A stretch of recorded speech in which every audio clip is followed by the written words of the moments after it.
So first, I'd just like to welcome you all here today to the Republican Assembly 14th District Endorsing Convention.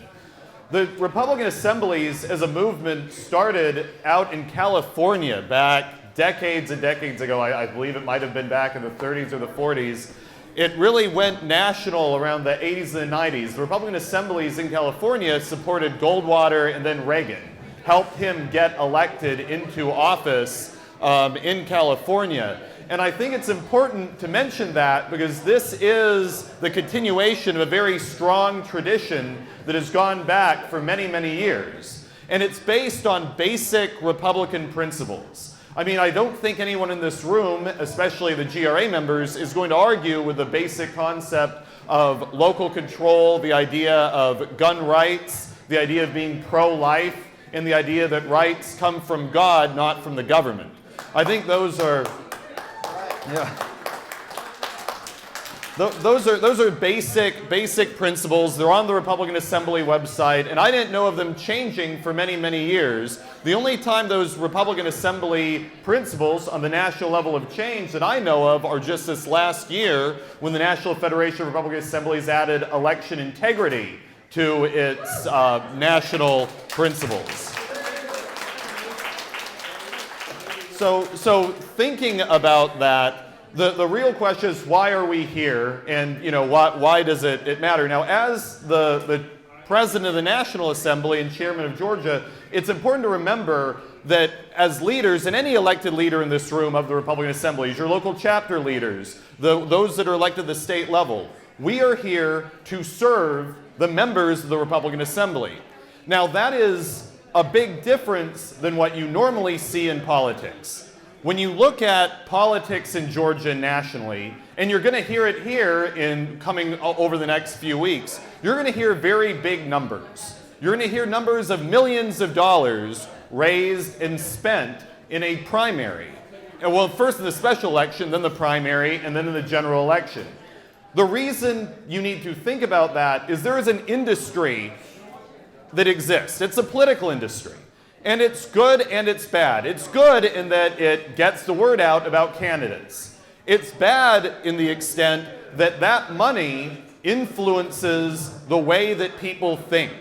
When you look at ads on TV, it's influencing the way people think. When you hear some political expert or consultant on Fox News or OAN, or if you watch the liberal stations, they're making money off of politics. What they are doing is they are mercenaries, working for whoever is paying them. That is something that all of us can relate to when we have jobs. But that is why it is important that you are here, because you, as Republican Assembly members, are the leaders of the Republican Assembly, who you choose to endorse today and vote to endorse, if anyone is endorsed, influences what everyone else does. Like if you vote to endorse someone today with over a 2/3 vote, that means that myself and everyone on the Georgia Republican Assembly board has to support that candidate. If we don't, we are thrown out of the assembly if we endorse anyone else or support anyone else. So you are controlling the organization. You are controlling its leaders. So what you are here doing today is very, very important. And it is awesome that all of the candidates who chose to show up today are here working to earn the Republican Assembly endorsement, because it shows that they care about you by being here. They care about getting your vote, getting your support, and letting you know why they think that they are the best candidate that reflects the Republican Assembly principles that are on our website and held nationally. Because if you choose to endorse today, that is what the support they are getting is. They're getting the support from the state assembly and all of the members and that endorsement. So please today, when listening to the candidates speak, make sure to have an open mind, listen to their answers, listen to their speeches, do research, look at voting records, look at what they've done when choosing whether or not to endorse. And when it comes down to it, if you think someone reflects the principles, make sure to vote to endorse them. If you don't think they reflect the principles, then choose no endorsement. That is on you, because you are leading the assembly. There are a lot of people who try to act like the Republican Assembly is somehow not representative of the people. Those are usually the people in the political industry.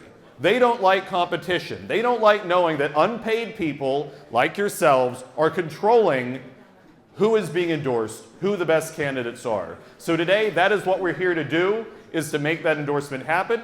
I encourage all of you moving forward in sort of a way of helping out the assembly to pay back and make sure that the organization is reflecting the will of the people. Recruit more members. We are one of the largest Republican assemblies in the nation, but we still need more members. Turn to your neighbors, your friends, the people at church. Don't be ashamed to let people know that you are part of this movement, because we are trying to make politics better. We are improving the political culture in this state. We're fighting the corrupt side of the political industry that lies to people. So wear your name badges, your GRA name badges. Get a new one if you lost it. Recruit your members, recruit your church friends, recruit people from your office. Get them involved, because they deserve to have a voice too against this very, very rich political industry that you will be seeing for the next months. So with that, thank you all, and we are going to move on to an introduction by a welcome by our local chapter president from the Floyd area, Angela Rubino, who helped us get this amazing venue. So Angela, come on up.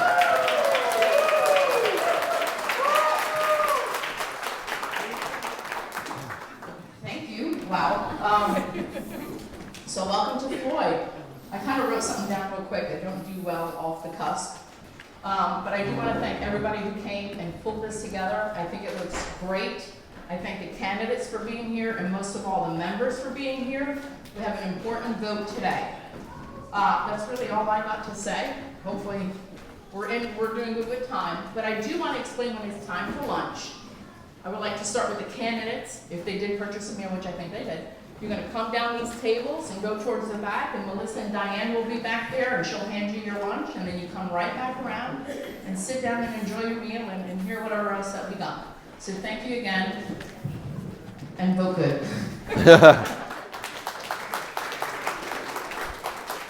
All right, thank you all. Well, with that, I believe, according to the agenda, we're going to start off so there's going to be a candidate for him. But before people are up here being grilled and questioned and being put through it, remember also, all of you are going to be able to submit questions to be asked. So think about any questions you may want to ask candidates. Please don't try any specific gotcha questions targeted at people, because I will filter that into a generally applicable question. So please make that easy. But think about the questions you have. All right, well, good morning. My name is Tom Gray, and I'm running for the 14th Congressional District seat because our nation is at a crossroads. Really, we're at a crisis of identity, a crisis of our soul. We are on the brink of losing our soul as a nation. And if we lose our soul, we lose our future. I'm running because I understand very clearly that the battle, though it is fought out on many fronts, including the political front, that the battle is primarily spiritual. You know, we have a unique history. I love that we sang the fourth verse of our national anthem. That highlights the distinctive nature of our unique history. 55 out of our 56 signers of the Declaration of Independence were God-honoring, Bible-believing, church-attending Christians. I understand that the path forward, if we're going to reclaim the soul of our nation, is a fresh and disciplined approach of the exact same principles that those brave founding fathers put into practice and gave their lives for. To establish this unique nation, there's never been one like it before or since, and it's been given to us, and we have a stewardship over what we will do with it going forward. You know, there's a Bible verse that says, and it warns against moving the ancient boundaries. Well, there is a battle to radically alter the foundations, not just the boundaries. We also know that our history is unique as a country because it features at critical crossroad kinds of moments clergy statesmen who have stepped forward. We're reminded of the black-robed regiment going all the way back to the Revolutionary War. In fact, Reverend Muhlenberg in January of 1776 in Woodstock, Virginia, stands up and preaches out of Ecclesiastes chapter 3 to his congregation. When it's over, he takes his robe off, revealing his military uniform on, and he assembles a 300-person militia to go fight. Well, I believe it's time for a clergy statesman to rise again. My name is Tom Gray, and I'd love your support for the 14th seat in our United States Congress. Thank you very much.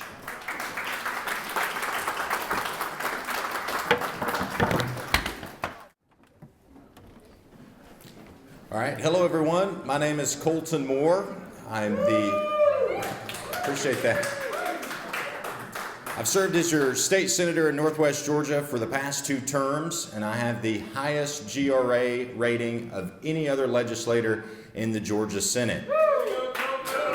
Like Mr. Gray, I recognize that it is a good and evil battle, and right now the globalists are on the evil side, and they're winning.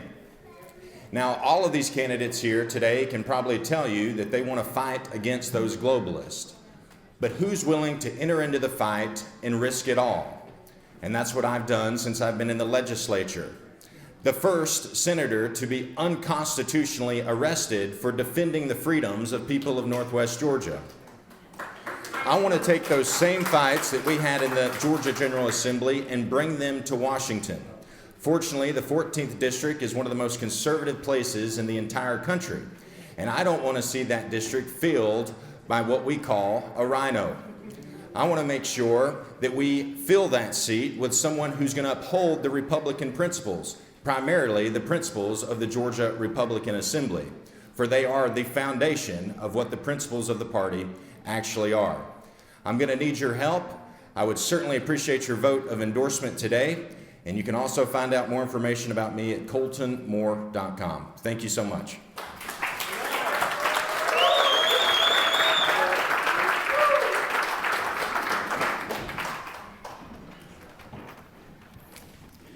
Good morning, everybody. Glad to see a good crowd here. Give us a chance to introduce ourselves and talk to everybody. I'm James Marty Brown. I go by Marty, which obviously I can't sing very well, and I did sure don't dance, so I don't want to have any disgrace to the legend, Mr. James Brown. So I go by Marty. I don't know if you've looked at my pages or anything. I'm a retired firefighter. I've served the people of Northwest Georgia for 34 years as a firefighter. I started off as a volunteer back in 1991. And while I was still working a full-time job, I transitioned into full-time fire department in 2005, went and got my paramedics license, and have been serving the Northwest Georgia community ever since. I retired from Cobb County, Smyrna Fire Department, where I was for 20 years, before I was diagnosed with stage 4 cancer. Cancer diagnosis ended my public safety career, and I've been a public servant my whole life. And I battled the cancer and went through it, and thank the Lord, I'm blessed to be healed now and clear. I'm missing a few body parts, but I'm still kicking. I can't play fireman anymore, but I can be a politician. Well, I'm not a politician, I'm just a country boy. But I jumped in this because I looked at what's going on in the world and how things are going, and people with the establishment doing what they want and trying to line their own pockets and doing what people that give them money tell them to do. And I'm doing all this, and the biggest donation I've had is $500 to my campaign, and that was from a guy I've known for 30 years. So it's definitely what people call grassroots. But like I said, I've been serving the communities for 34 years as a firefighter and a paramedic. I've been out. I've seen a lot of what goes on in government, in small government, the corruption with city councils and different board members and stuff like that. And it's the same all the way to the top. When you get into the state house and then even the Congress and the Senate and everything else, it's a buddy system and who's getting paid. So, we're getting into this, and I'm learning the whole political thing. But take a look at my website, brownforga.com. If you have any questions, don't hesitate to ask. Thank you.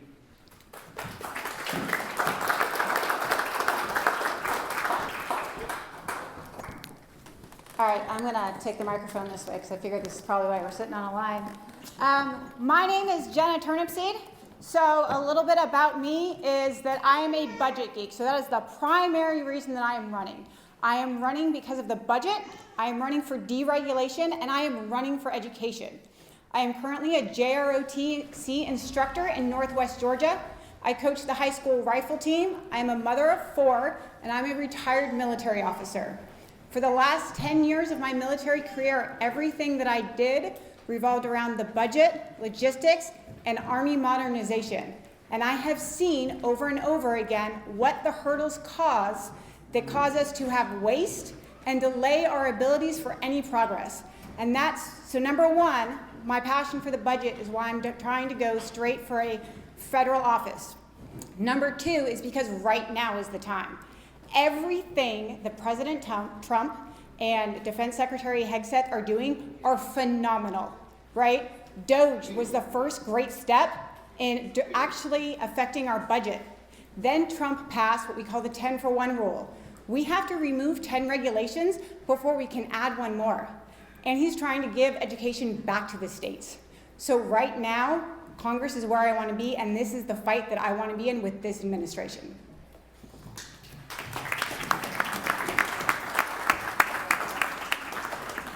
Good morning, y'all. I want to thank you guys for inviting me to this event. My name is Christian Hurd. I'm from up in Dalton, Georgia. And my background is I'm married to this sweet little girl over here. She's my high school sweetheart. I have a 1-year-old baby girl, and I just got out of the Marine Corps. I'm a conservative because I believe the folks that came before us, the traditions they gave us, the lessons they gave us, we can't just throw them away. Our enemy wants to take that, throw it away, and go back to the drawing board. I'm not on board with that. I think it's time to throw out the old guard and have one of us bold conservatives continue serving in this seat. I love my home. I love our region. I've lived here my entire life. My people have been here for 300 years. These problems are existential. Our enemy is working night and day to destroy us at home and abroad. I'm in this race because it's time to put American citizens first. I am radicalized to destroy this bureaucracy that has put its heel down on our American citizens. I'm in this race because it is time that American citizens feel like our government works for us again. I believe the foremost economic priority of the Republican Party should be that every American family should only have to have one income to support that family. I believe that we should destroy every force in this nation that wants to hurt the nuclear family. That's the basis of all American power. And I think it's time that we reorient American foreign policy to work on behalf of American citizens. It's very clear the last few decades they're not working on our behalf. We have to renegotiate our defense deals. We have to put you, the American citizen, and the American taxpayer at the forefront of every decision we do. My name is Christian Hurd. It's an honor to be invited to this event. I look forward to meeting with you. And I know there's a lot of people here who have made up their mind. I hope to earn your respect. And if I cannot be your first choice, it would be an honor to be your second choice. Thank you again. Good morning.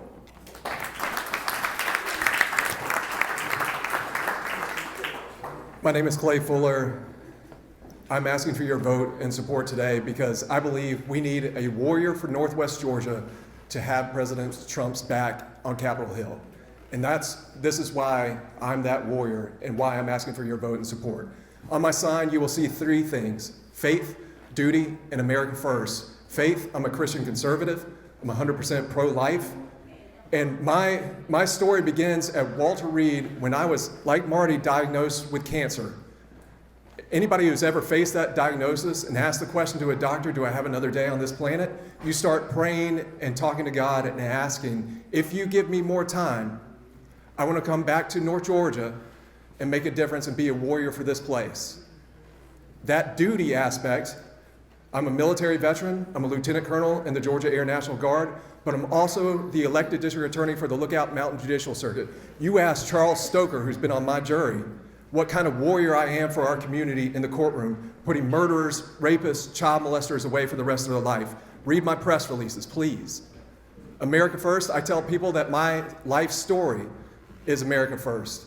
I was a Trump appointee in the first administration, moved my family up to DC to work for President Trump because I believed in what he said in the American Carnage speech, his first inaugural address. I'm going to protect our Second Amendment rights. I'm going to secure the border because I know that saves lives each and every day in our community with the fentanyl overdoses that we're seeing. And we're going to get rid of all those illegal immigrants who are spending $8 billion of our money in Minneapolis, Minnesota. We're going to get them out of here. That is my focus. That is why I'm an American First supporter of President Trump. And that is why I'm asking each and every one of you for your support and vote in this process, because we need an America First warrior for Northwest Georgia to have President Trump's back. My name is Clay Fuller, and I'm asking for your support. Thank you.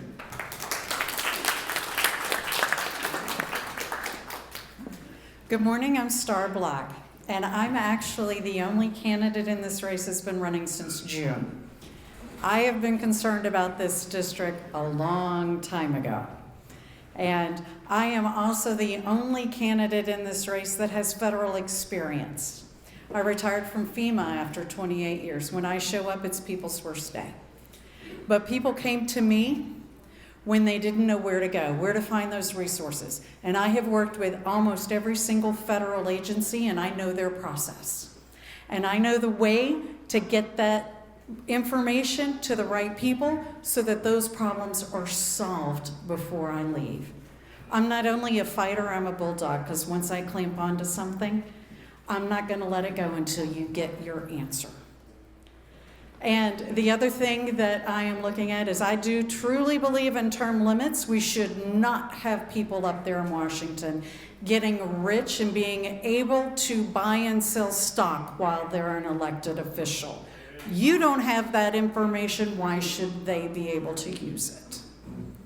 We've put people in prison for that before. So those are very important, and I'm going to talk about one other thing that no one else is talking about, and that's caregivers. How many of you are caregivers? How many of you know a caregiver? How many of you are probably thinking, I need a caregiver? Okay. Caregivers, there's 1 in 4 in our nation, and that is an overlooked, because I was a caregiver for my husband and my mother while I was working disasters. Because I was raised, that's what you do. You take care of your family no matter what. And I took care of my family, but I knew I needed help and I didn't know where to find it. We need to consolidate all those resources into one place so that as a caregiver, you can find the information. You can find where all these agencies are. And you will be able to have the time to spend with your family. So I look forward to talking to you more. Again, I'm Star Black, and I would love your vote. Thank you. Thank you all. I'm a podium guy, so I'm going to go over here real quick just for a second. My name is Eric Cunningham, and the first thing I want to do is just go ahead and address the question that was stated earlier about the UN. UN is a waste of time and a waste of our money. Anything that's sucking up our time, our money for climate control, the Green New Deal type stuff, we need to move on from. I support coal, I support nuclear energy, so I hope that answers your question where I stand on the UN. But again, my name is Eric Cunningham. I am a husband, a father, a Christian. My wife Deanna and I have been married 32 years. I have 3 kids. I have 4 kids. One, my son, passed away shortly after birth, but I have 3 kids, one a graduate from University of Georgia, middle son who chose not to go to college, and then my daughter who is just recently graduated from the University of Florida in 3 years, and she worked 2 to 3 jobs at a time, just like her dad, who had to pay his way through college. I didn't have an option. My dad said, you're going to college, I'm not paying for it, figure it out. I went to college, got my bachelor's degree and my master's degree. I've worked hard my whole life to get to this point right here. I want to work that hard for this district. I just feel like I feel compelled to make a contribution to you all, to this district, to serve this district with dignity. And I'm really focused on things like veterans. I really want to help the veterans. Obviously, well, I didn't say this, but I've worked in the rail industry my whole career. So Class 1 industry, CSX Railroad, rose through the ranks in leadership there. I'm now in what we call the shoreline industry, and I help on economic development projects on the railroads where we're located. So I work with local, state, federal folks to help create new jobs and bring business to their district. So that's what I want to do for us. I want to help the veterans, but I also want to focus on our Gen Z population. 56% of Gen Zs identify as independents. Same with millennials, 54% identify as independents. Overall, 46 people identify as independents. Do we not want their votes because we're going to need them? I just ask you vote for Eric Cunningham for Congress. Thank you very much.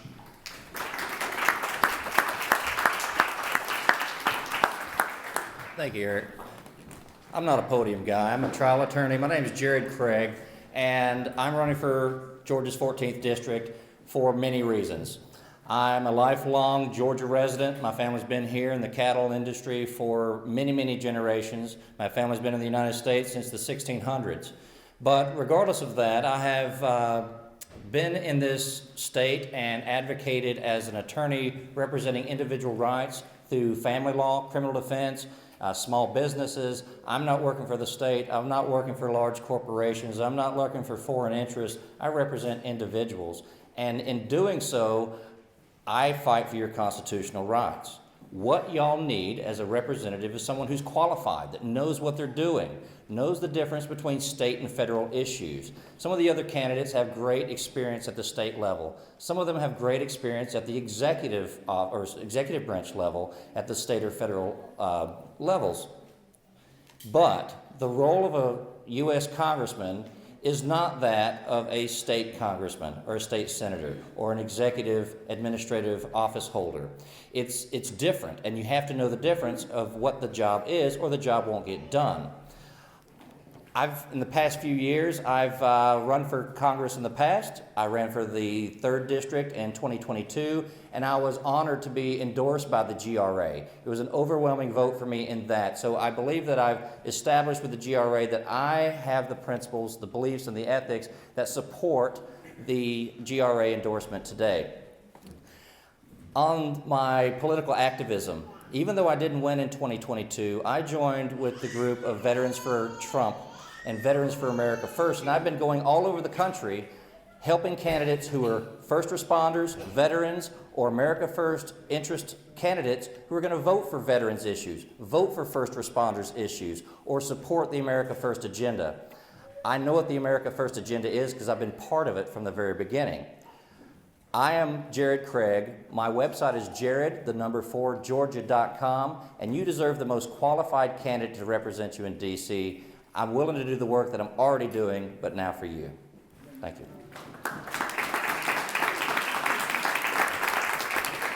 I'll go on further if you let me.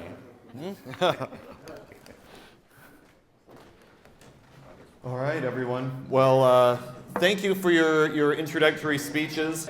So due to the number of audience questions, just so you all know, I may read off a number of these questions verbatim and then follow up with like an actual directed question, just so that if you ask something very pointed, at least the candidates know and have a chance to answer that in case it influences your vote. So here's the microphone. It's live right now. So I'm going to start, once all the candidates get up here, I'll start with the questions. I believe there's two more. I will say with the number of candidates running for the district, I only really know who's missing by the empty seat. So that's on me. I'm from Cobb County. I am not from the district. I don't get to vote on who's endorsed. So if you think I'm biased, it doesn't really matter because I don't even get to vote. So only those in the district get to vote that are GRA members. So I see that the seats are all filled. So I'm going to start off with maybe one of the harder questions to answer, and then hopefully it'll just get easier for people, maybe not. But this is just from my mind. Yes, go ahead. Have you informed them of the time for this particular? Yes, you get a maximum of 1 minute to answer a question. Now, I will ask a few questions that may be yes or no questions or just multiple choice. Just raise your hand. I will give you an opportunity if someone needs to explain their answer for some reason. Like if you're the only one raising your hand for something, you will get an opportunity to explain that. So don't feel shy about answering honestly for everyone. And as you know, it's being recorded. Like we have a live feed going. We also have something that'll be public. So just so you all know, like there's nothing will be secret from today. So you don't really need to go after your opponents necessarily either, because it's all going to be recorded anyway. So with that, 1 minute each answer maximum. If you're quicker, it's better. We are on a somewhat tight time deadline. So with that, here's the starting question. As many of the people in the audience likely know, When you're in Congress, there's a lot of pressure from so-called leadership. I say so-called because I find it personally somewhat cowardly. But you may have the Speaker of the House or whips telling you need to vote this way, and if you don't, we're going to punish you, primary you, take away a committee chairmanship, whatever else. So with that type of background, how do each of you foresee your relationship being with so-called leadership of the House or of anyone else in the Washington establishment versus your relationship with the citizens back home? So please. Yeah, that's a great question. So I don't know that there's any better preparation for the exact dynamic that you described than being a pastor of a church.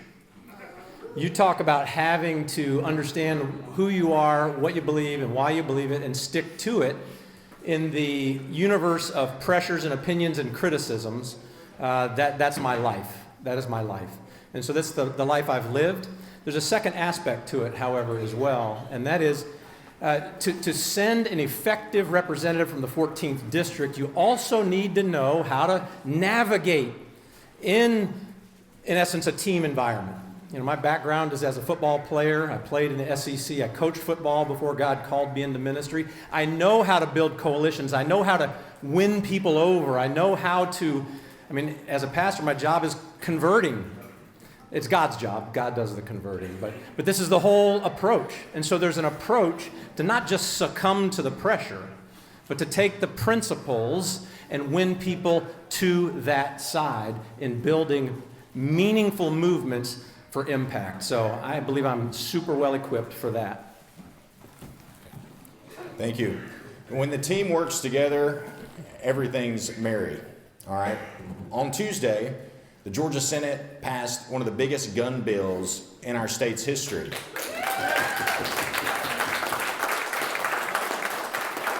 And that was thanks to the president of the Senate. It was thanks to the majority leader. It was thanks to leadership. But there are times when leadership is not on the same side as the people of Northwest Georgia. And I saw that in my Senate career when I was leading the charge against corrupt District Attorney Fani Willis after she arrested President Trump and 18 others, and that caucus voted me out, and they ostracized me. But where is the priority? The priority is always with the people that you represent, and it's not with leadership.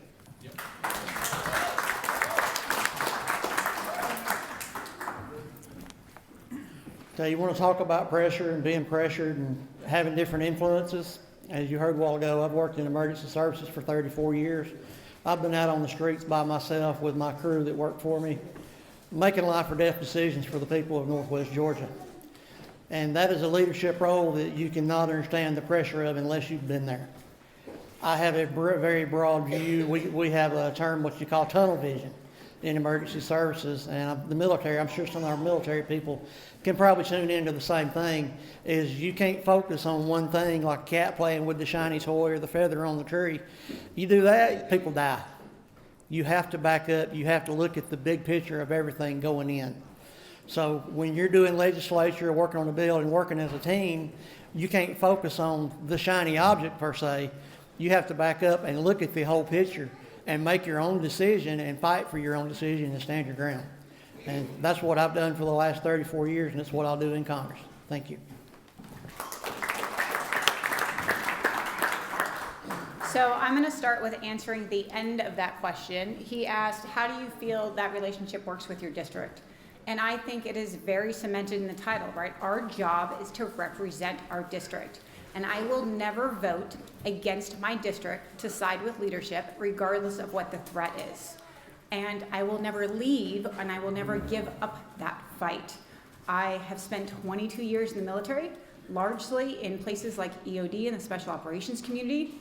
I have had to fight with people that outrank me on numerous occasions to protect my soldiers, and I'm not scared of it.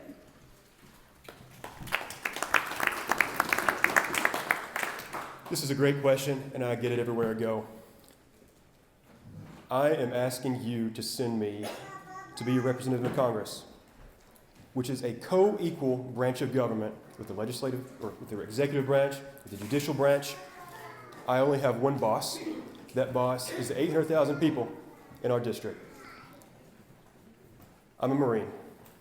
If you know anything about us, and a lot of these other folks, we've got a backbone. Nobody's going to twist me anyway. I can say that with the fact of, if I lose this job, I'm good financially. I'm good with my career. I don't depend on this to pay the bills. I'm doing this because I love our country. And I'm doing this because we need a good representative. So to anybody that wants to twist my hand, the answer is no. And I don't think our president would ever do that. But in that situation, I want you to understand I'm going to come down on your side.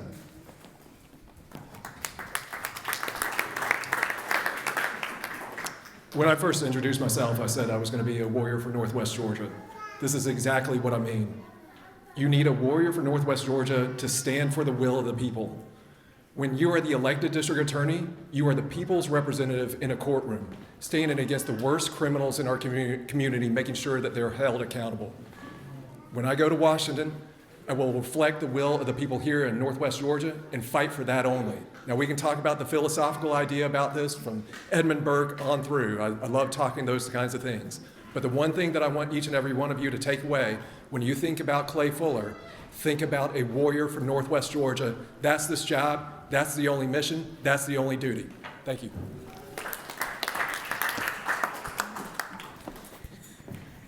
I am your voice, and I will never compromise my core principles and your core principles. If it's good for the 14th District, then I'm in it. If it's not, I don't care what kind of pressure. Trust me, with FEMA, we get lots of pressure. And I will never compromise, regardless of who comes in and tries to get me to do one thing or another. If it's in your best interest, then that's where I'm going, because I will be your representative. I listen a lot more than I talk. So I will listen to you and do your core principles. So pressure or not, I got you. Thank you. Eric Cunningham. This question that you ask is a good question, and it makes me think. I think of my career as I came up through the railroad at CSX, and I worked my way up through that railroad in leadership roles for two things, and these are the two things that I always heard about myself. He's an action figure. He's difficult to manage sometimes. So. And folks liked that. They liked the fact that I was an action figure and going and getting things done, and I looked out for our constituents, which were our customers and the communities that we served. But sometimes I didn't agree with leadership and the things that we needed to do or they thought we needed to do, and that's where they thought I was difficult. But I always stuck to my guns on what I believed. And I think that's what I would do in this situation. In Congress, I'm going to stick to my guns. I think conviction is made up of two things: heart and passion. A lot of politicians, a lot of folks that say they're not politicians, whatever, they're gonna stand up and answer a question like this and say, of course I'm gonna stand up to leadership, of course I'm gonna support the district, but listen to their heart, listen to their passion to know if they got the conviction to do it. Thanks. Thank you. I'm Jared Craig. But to first answer the question posed is, how are we going to resist the pressures to change our principles, our philosophies, our beliefs? And I'll tell you, that's my brand. If you followed me online for any amount of years, I've been consistent, I've been abrasive, and I've been straightforward. If you have a question, I'll not only tell you the answer, but all of the factual basis, the constitutional analysis, and why my response is grounded in logic and analysis.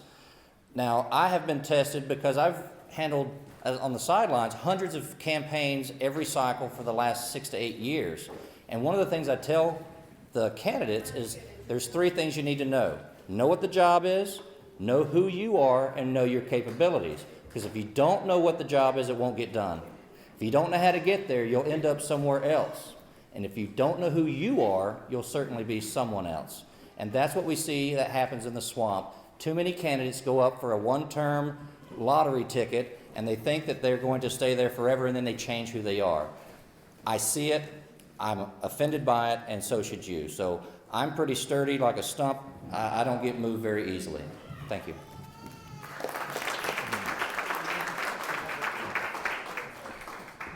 All right, thank you for those answers. So quickly, and just raise your hands for this. Are any of you a Democrat?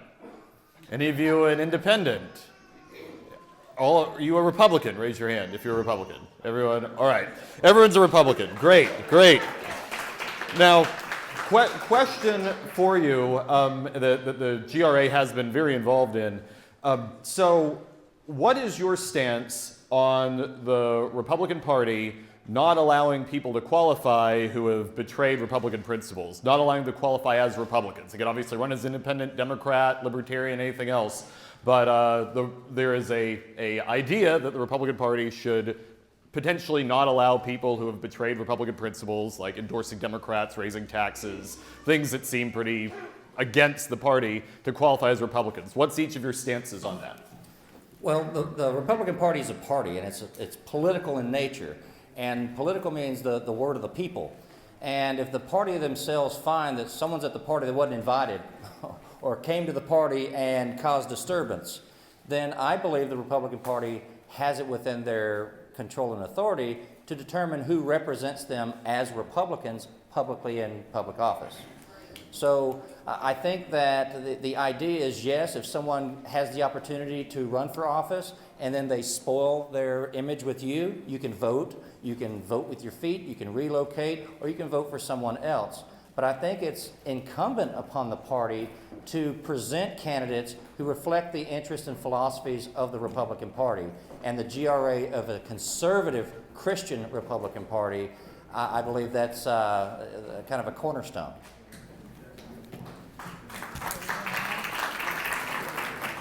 Yeah, I think, I think even if we were to do that, there's ways around that. I mean, how many times have you seen somebody, run as a Republican or a Democrat, they get in office, and then all of a sudden they're an independent, or they've changed to some other party. So that's something that we would need to be mindful of as well.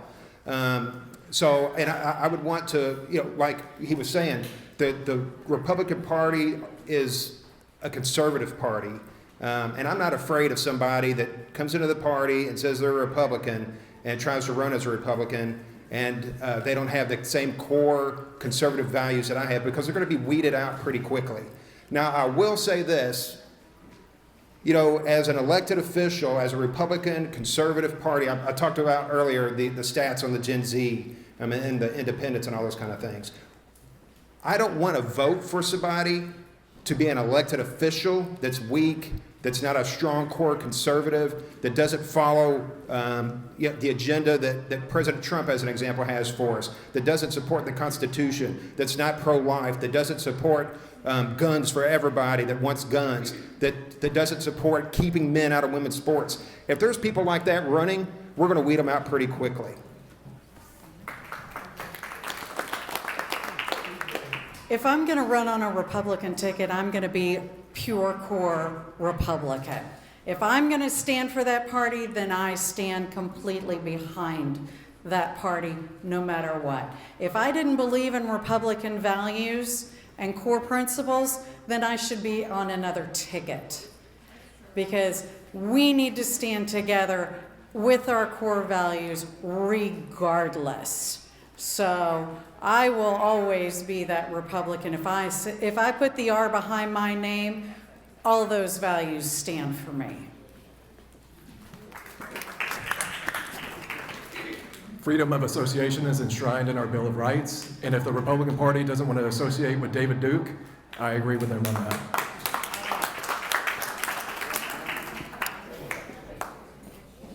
If there's anything you remember about me, Christian Hurd, today, I want you to remember that I'm tired of weak Republicans.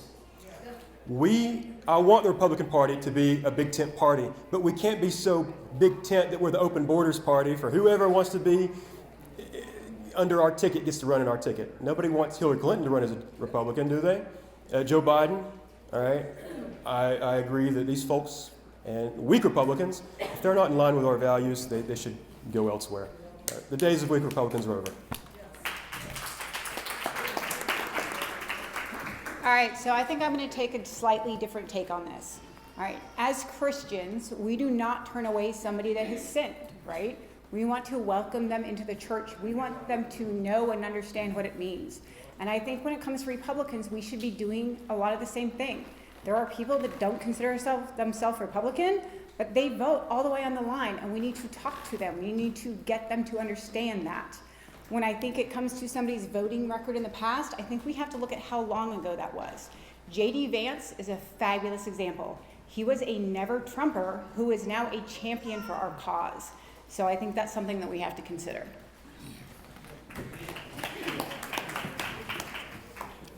Thank you. Yeah, we definitely need to be able to vet people and look at their core values and look back at their history, even outside of the political realm, especially in today's time of technology. You can go back and look at anybody that has any kind of social media or publicity about them.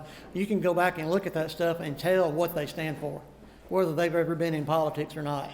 You know, I've had a Facebook page for probably 20 years under Marty Brown and Marty Brown Outdoors from when I used to fish professionally. Everybody's welcome to go look me up and look at thousands of pictures, thousands of posts, and you'll see that I'm definitely a Republican. And like others have said, if you have somebody that doesn't represent the Republican values, they're going to get weeded out pretty quick. But there has been a lot of local GOPs talking about vetting people individually. You know, it needs to be done as a group. There's a lot of, well, we can do this or we can do that. But, you know, if it comes together and the party itself, like the state or the GRA, has a platform and something to follow or interview process, I'd be all for doing something like that.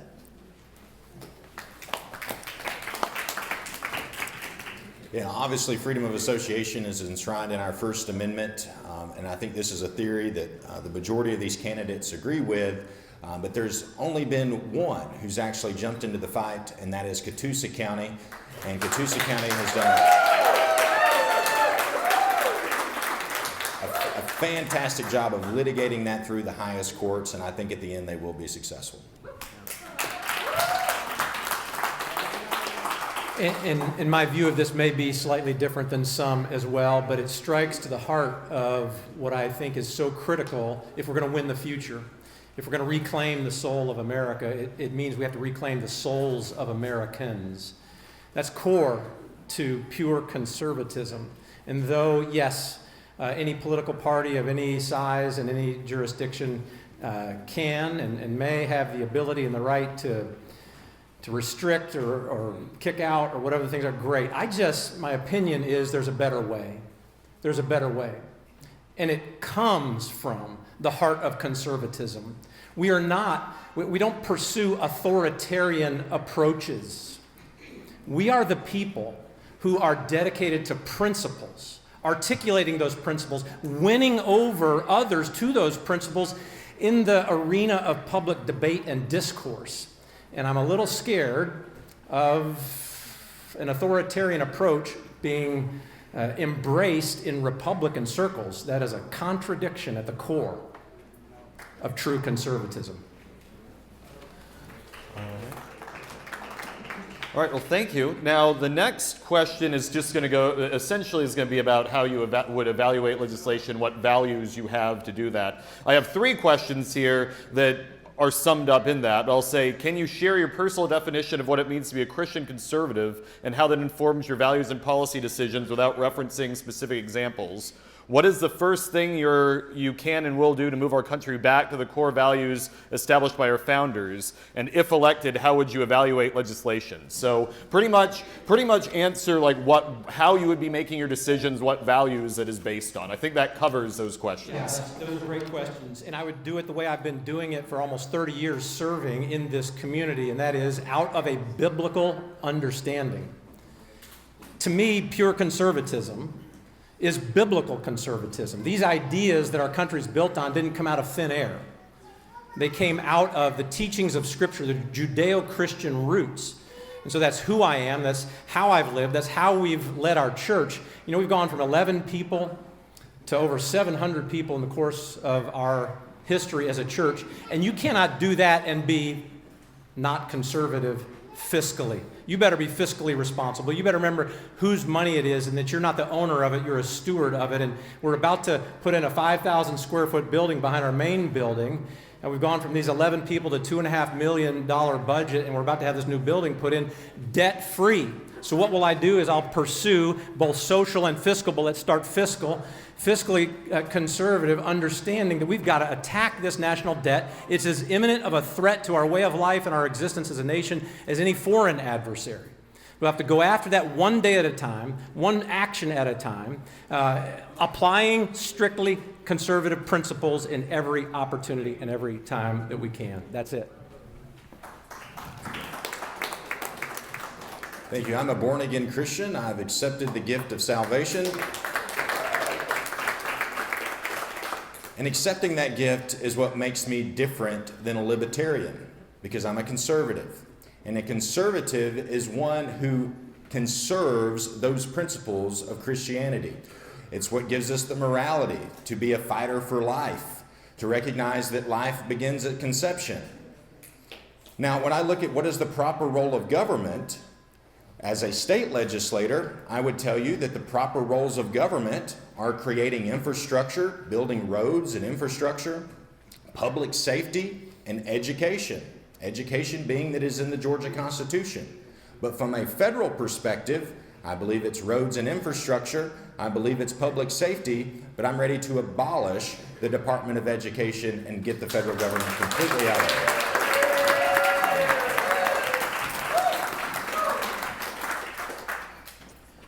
All right, I kind of thought about this when he brought it up. This goes back to what I was talking about a while ago, tunnel vision. Talking about focusing on one little thing. You got to look at the big picture. As a Christian conservative, as an American, as a career first responder, I have been able to stand back and look at any situation. It doesn't matter whether it's a birthing a newborn baby in somebody's house or in a car. Believe it or not, I've done that. Or, trying to save somebody's life from a cardiac arrest or a severe trauma.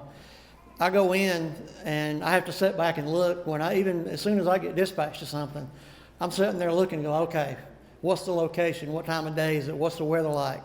What's the traffic going to be like getting there? What are my resources to handle this situation when I get there?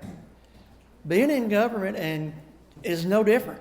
You have to sit and look at everything. If you get focused on that one little shiny object I was talking about a while ago, bad things happen. At least in Congress and in politics, you got to redo, or you got somebody else to say, hey, we need to do something different. I've spent 34 years. I had to make that decision or people died. So I don't have a problem making decisions and using the values to do it. Thank you.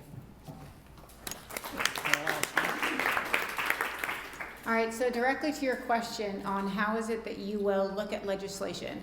To start with, it's going to be, is it legal, is it moral, and is it ethical? After that, it's going to be, can we afford it? And I don't mean by raising the national debt, I mean with the revenues that we've already taken. And can we afford it by taking it from somewhere else where we are wasting it and be able to still keep a surplus? Because you guys are right, we have to pay down the national debt. It's one of the biggest threats. After that, not only can we afford it, it's going to be, should we afford it? I think that Christian is spot on when he talks about we have lost this ability to have this nuclear family capability, right? We financially need to be able to have our children have one-parent households. We shouldn't have our expenses raised so much that we cannot raise. We need stay-at-home moms. And I mean, I understand that I work, but my daughter is a stay-at-home military wife, and I think that is the most amazing thing that she could possibly do. And we need to have a system where we can afford that and continue that if we're going to keep our values.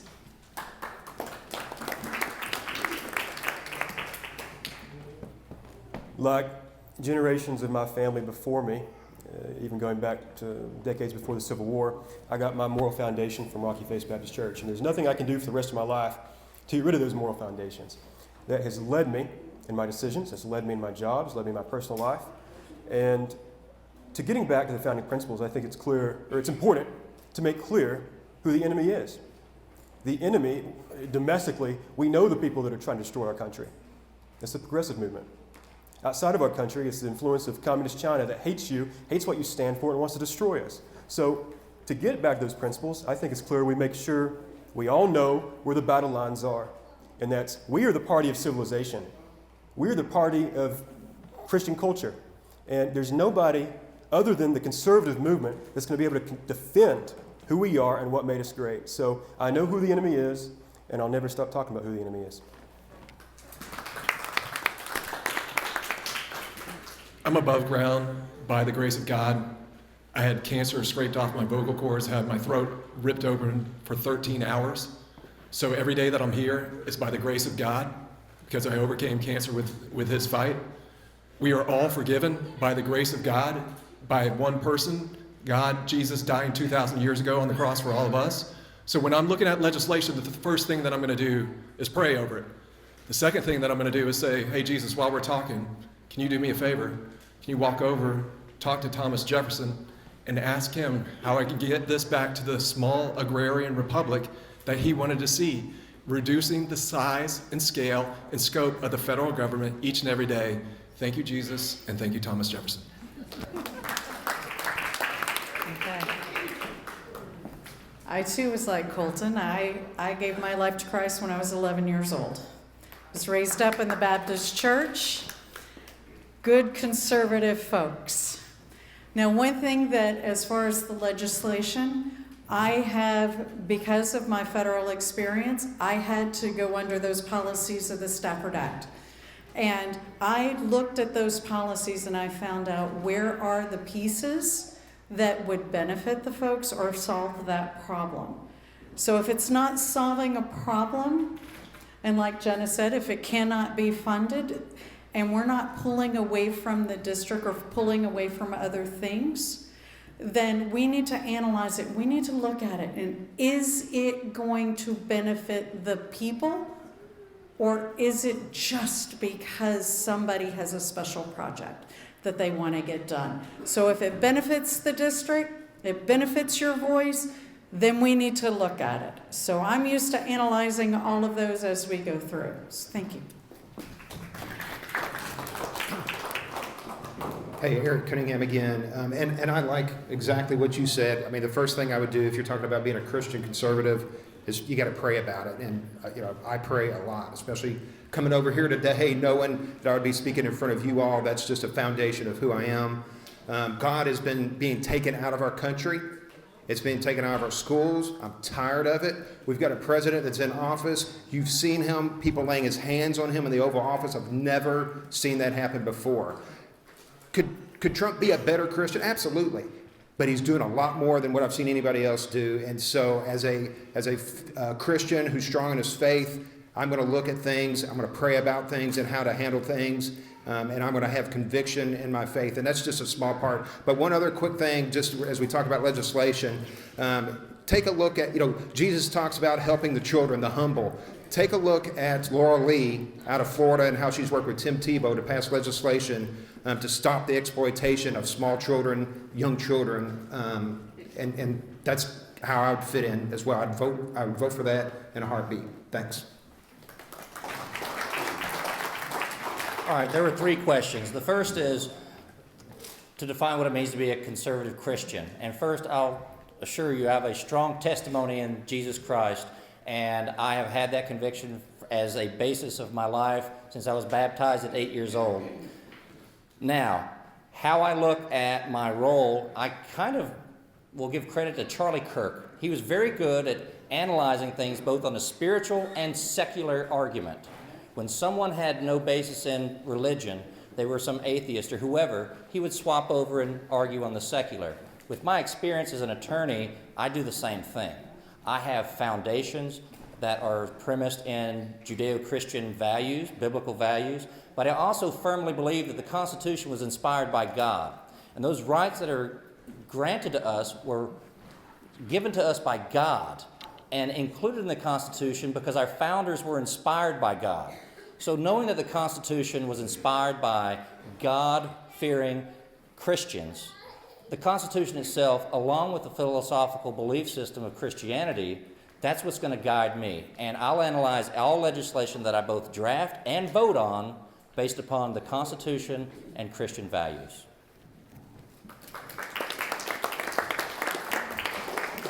All right, thank you. So I have a few quick, what I think are probably yes or no questions. So first, do you support counting only citizens in the census? If so, raise your hand. Yeah. Only counting citizens, only citizens. Anybody think we should count anybody other than citizens? All right, well, thank you. Yeah. All right, next, would you vote to end insider trading by elected representatives and senators? If so, raise your hand. All right, I think that's everyone. Would you do the same for their staffs? Would you do the same for their staffs? All right. All right. Would you support the U.S. leaving the UN? If yes, raise your hand. I'm undecided. All right. If no, all right. That's okay. Well, if no, raise your hand. All right. And all right. Well, let's hear the no and undecided. The UN at times has its fingers on some very evil, nasty things. That being said, we have to go back to the drawing board. After the Second World War, that all of our parents and grandparents and great-grandparents fought, we built a stable peace. We are now finding that peace is threatened. And that doesn't just threaten folks in Ukraine and Israel and wherever it may be. It threatens each of us. And the reality is, whether we care about national security or not, this is a national security election. I have had people from all over the world, all over the country, reaching out to me, looking at what this means for the future of our nation. And I'll tell you very quickly where I think our nation should go on the international affairs. We can never give up American leadership. Like many of the people up here, you name a war in the past 25 years, I've got a buddy that died there. My buddy was the first Marine killed in President Trump's second term. I understand that we cannot waste American lives and treasure. We do that by cooperating with our friends and destroying our enemies. So that's how I feel about it. I think the UN, again, we're back to the drawing board. Let's figure it out, make it a way that works, because we cannot abandon American leadership and we cannot start over.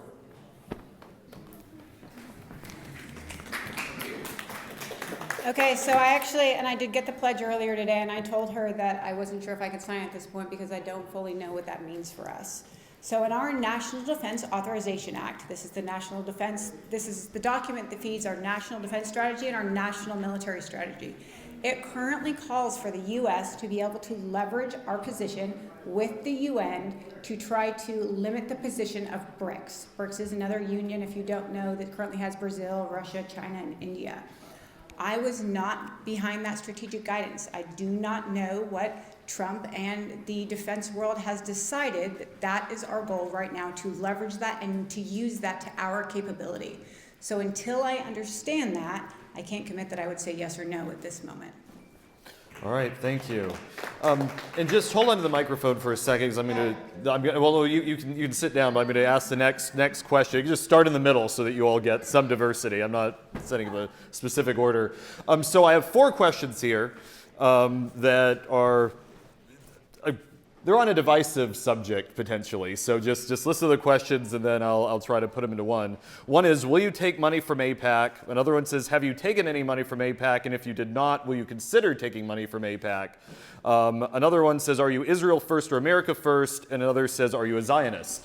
So these are submitted by the audience. So the question is regarding, I guess, sort of America's relationship with Israel, what your positions are, and very specifically, have you or will you take money from AIPAC, and would you consider doing it? So I guess start, and then we'll just alternate the mic. Okay, so no, I have not taken any money from AIPAC. I have not taken money from anybody. I think I'm one of the poorest candidates here. I guess if they drop money in my bank account, I'm not going to complain, but I'm not looking them for support, and I wouldn't feel tied to them whatsoever. When it comes to, am I a Zionist? No. And when it comes to the American-Israel relation, I think that it is important, and it goes back to our national security. Israel has been one of our longest-standing allies, and if we lose that relationship and that position, I believe it is detrimental to us. So I am America first, but I support the relationship because I believe it is important to us.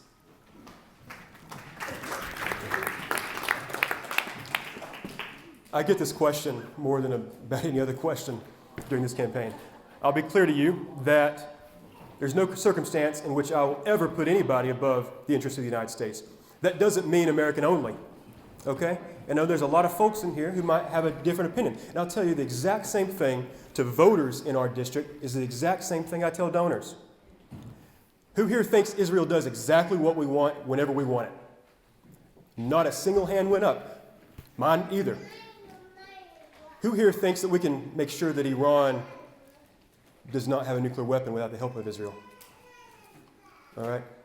I speak the language of Iran. I spent a year with the Iranians. I understand what they would do if they get their hands on a nuclear weapon. I know exactly what they do. And in all of your hearts, you know exactly what they do as well. I don't agree with the Israeli government in every single issue, but I understand this is another one of those situations we have to remain involved. Whether they're a good friend all the time, or whether they're a bad friend sometimes, they are our partners to make sure they never get a nuclear weapon, and I want to make sure we keep that friendship going for as long as possible. I trust President Trump's opinion on this issue. I support President Trump's opinion on this issue. I think there's a biblical basis. We are grafted into Israel, the territory. That's different than the Israeli government. America First is supporting Israel, making sure we can offload our counterterrorism challenges in the Middle East. I was deployed from May of November of 2024. I was on the air operations floor on October 1st when Iran was shooting missiles at Israel. The reason that Israel was protected on that moment was because the American military was there to ensure the safety of Israel. We have to do that. That doesn't mean every national interest of Israel fits into the America First idea. So I support Israel. We'll always have their back. I think President Trump's right on this issue. Thank you. As far as AIPAC money, no. Well, let's just put it out there. No. I do believe that, yes, we need America First. And I'm with, doesn't necessarily mean America only, because I truly believe when good things are given to you, great things are expected. We're a great country, and we can actually help those others because that's expected for us. And we need to be the one that stands up and shows that democracy is the way, and that the way that we are doing things is the right way. So, and again, we'll support President Trump and Israel. That's where our Christianity was. So we need to make sure that we support them because, as Jenna said, they have always supported us.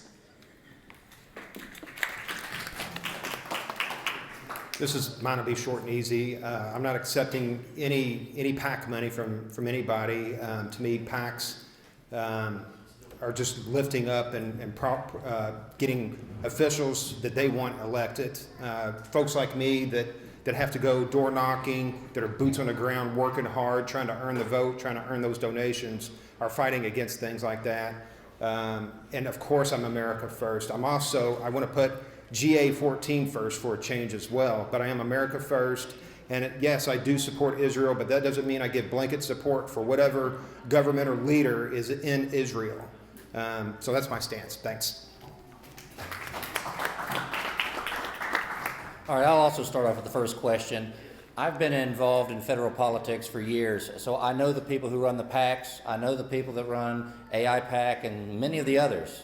And I'll tell you, I've only received funding from individuals. I don't want any PAC money. I know them. I don't need that. This race, I don't think, would be swayed in the right direction if I were to do that, and it's against my principles. But the other two questions I want to shed light on. There's a difference between the Jewish people and anti-Semitism and then criticizing the Israeli government. And I will stand with the Jewish people. I will stand with Israel being a partner in the region, but I will also be critical of what they do. There's no blanket loyalty one way whatsoever. I have loyalty to the American people, I have a loyalty to the U.S. Constitution, and I'm loyal to President Trump because he agrees with those things, not because of his charisma, not because of his ability to polish a statement or the way he speaks in triplicate to nail down an issue. I stand with President Trump and the Constitution, the America First movement, because it agrees with what I already believe in.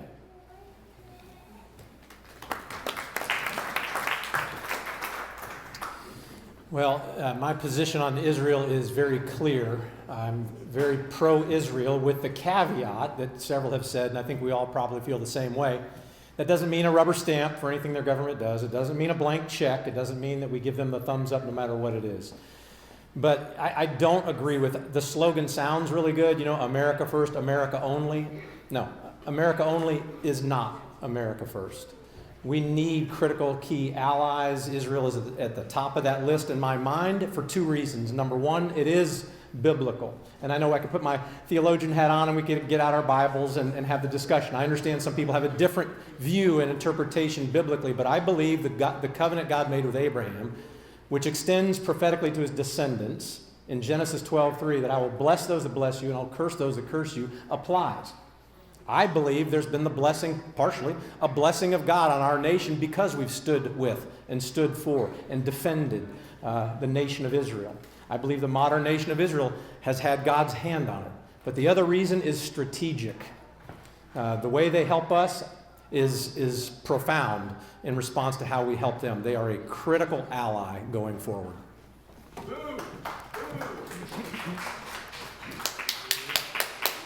Well, Father Abraham had many sons, and I am one of them. Now, when it comes to Israel, Israel has the full right to defend itself, and I wish them all the best in Samaria and Judea, and I believe God's hand will work over them. But here's the problem. We're broke in the United States of America.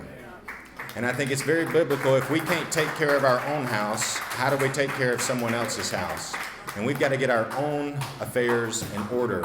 I'm completely in favor of expanding the Abraham Accords, working diplomatically with Israel and their government. If it comes to sharing intelligence with them, that's okay. But I don't want to see boots on the ground or dollars spent. And I think Prime Minister Netanyahu has even said, I think he recognizes this push across politics in the United States, and he is even pushing Israel now to wean itself off of the United States financially.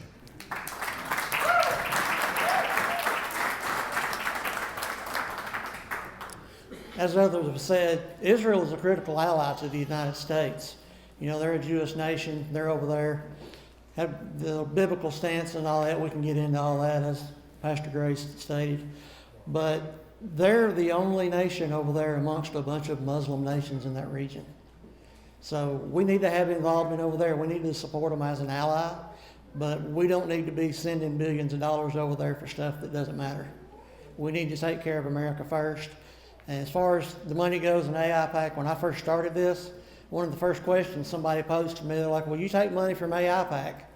I kind of turned my head sideways. I went, what in the heck is AIPAC? I had no idea. But, you know, I'm broke as anybody up here, but from what I've seen, I definitely probably would not take any money from them. And we need to make sure we keep America's money here and take care of our people first.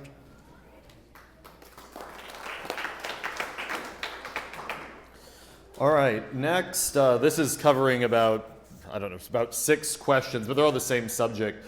Generally, it's going to be, what would you support, if you do not win, would you support the GRA endorsed candidate, or if you end up losing, what also would be your future political plans? The question specifically that audience never asked were, are you committed to working together and supporting one another to advance the endorsed candidates? If you lose this election, will you sign on to run for the state rep seat? Why or why not? If you lose, would you run for the open state Senate seat? Another one says, we have too many candidates, so we'll split the vote and open for Dems to win. How many of you are willing to give up your candidacy and rally behind one or the other to prevent that? Another question says, would you seek other seats if you are not elected? And then there are a couple other questions asking if you would support a specific candidate if you lost. So ultimately, that is the question. Who would you support if you end up not winning this election, and would you run for a different office? The state Senate and state House seats, I don't even think you would be eligible to run for due to qualifying time. So just please answer. All right, that's pretty good questions there. Bundled all together, I think we've already established that most everybody sitting here on this panel are good, solid Republicans that want to do good for their country. A lot of us stand for the exact same values. Maybe we have a lot different background. Obviously, my background's totally different from everybody else. But when we get together and talk, you know, a lot of us have made friends. We've exchanged phone numbers. We're all doing this for the same reason. We want to make America better. So if I wind up not getting the votes to get elected in this thing, I'm definitely going to, reach out no matter who it is here and I'll put any support I can behind them, because we I'm sure don't need a Democrat up there. Thank you.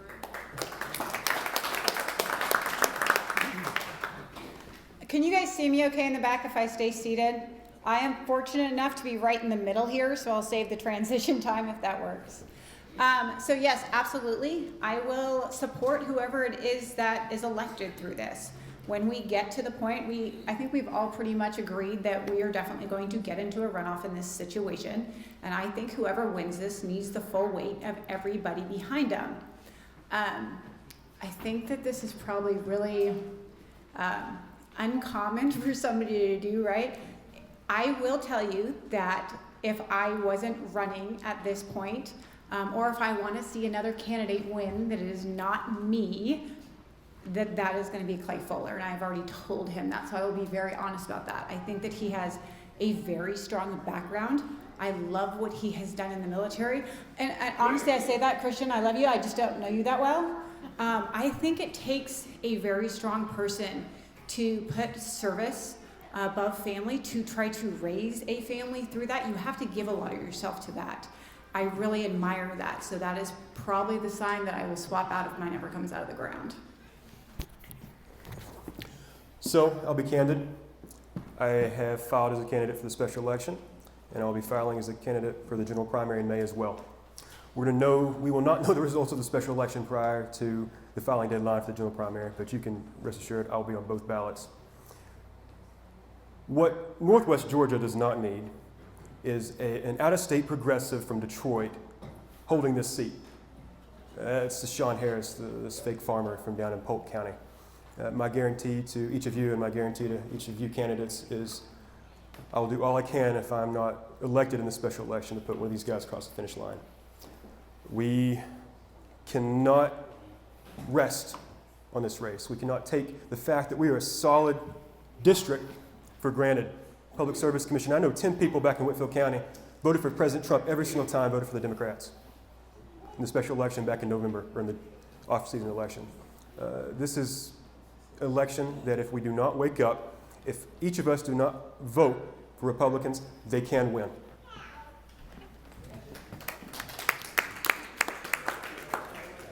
I trust President Trump, and if he's involved in this race, I'm going to support whoever President Trump supports. He's my guy, and I'm going to do everything I can to support that candidate. But I'm also like Ricky Bobby from Talladega Nights, and not to dodge the question, I don't ever think about being in second place. I haven't given an ounce of thought of what I'm going to do. I'm going to just focus on winning this thing, because if you ain't first, you're last. I too will be on the ballot come in May, but if by chance, because I've been running this since June, longer than any of these other candidates, so I'm in it to win it. And I actually retired to do this because I could not run due to the Hatch Act as a federal employee. So I'm all in 100%. Now, if by chance, and I mean chance, that I do not make the runoff in June, then I will support the candidate. We need a Republican in this seat, period. And we need, I will agree, you look at all of us, as it was mentioned, we're all good friends. We bump into each other all the time. And we need to make sure that we support each other regardless. So I would be considering it if I'm not in that runoff in June of definitely supporting that candidate. And I'm sorry, there was a lot to unpack there. I think the original question was, would you support who the GRA endorses today? Yes, if you do not win your race. If I do not win my race, okay. Yeah. And I can't answer that because I don't know who the GRA is going to endorse today. But I would support whoever is elected to serve, whoever the Republican candidate is that is voted and elected to represent us. That's who I'm going to support. I don't care who it is. And that person who wins on March the 10th or in the runoff, that person that wins, I will support them in the primary as well. But let me be clear. This isn't a marathon. We're just now starting a 50-yard dash, and I'm going to run hard and fast to that finish line as best I can. So thank you very much.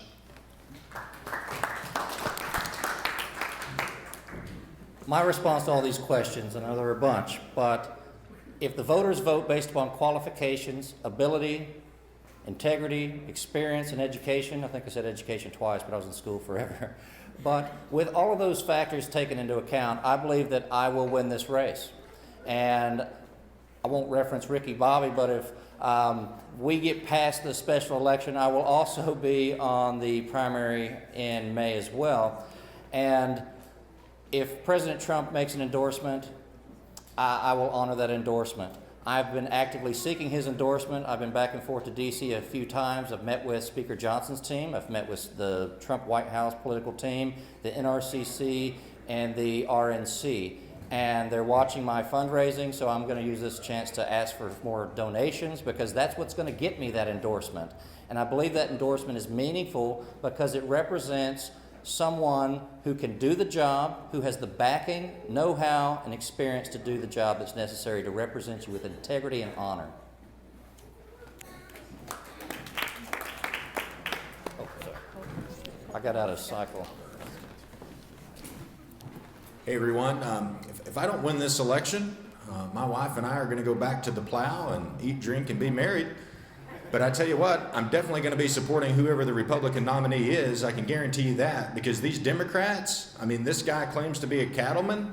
He can't even define what a man and a woman is, right? I mean, these people are on Looney Tune land. So I'll absolutely be supporting whoever the Republican nominee is. Very good. Well, absolutely, I think, and it's great to see it pretty clearly unanimous that we would support the Republican winner of the special election in the runoff and whatever the races are ahead. That's absolutely 100%. And that's right, there's a lot of good people running in this race.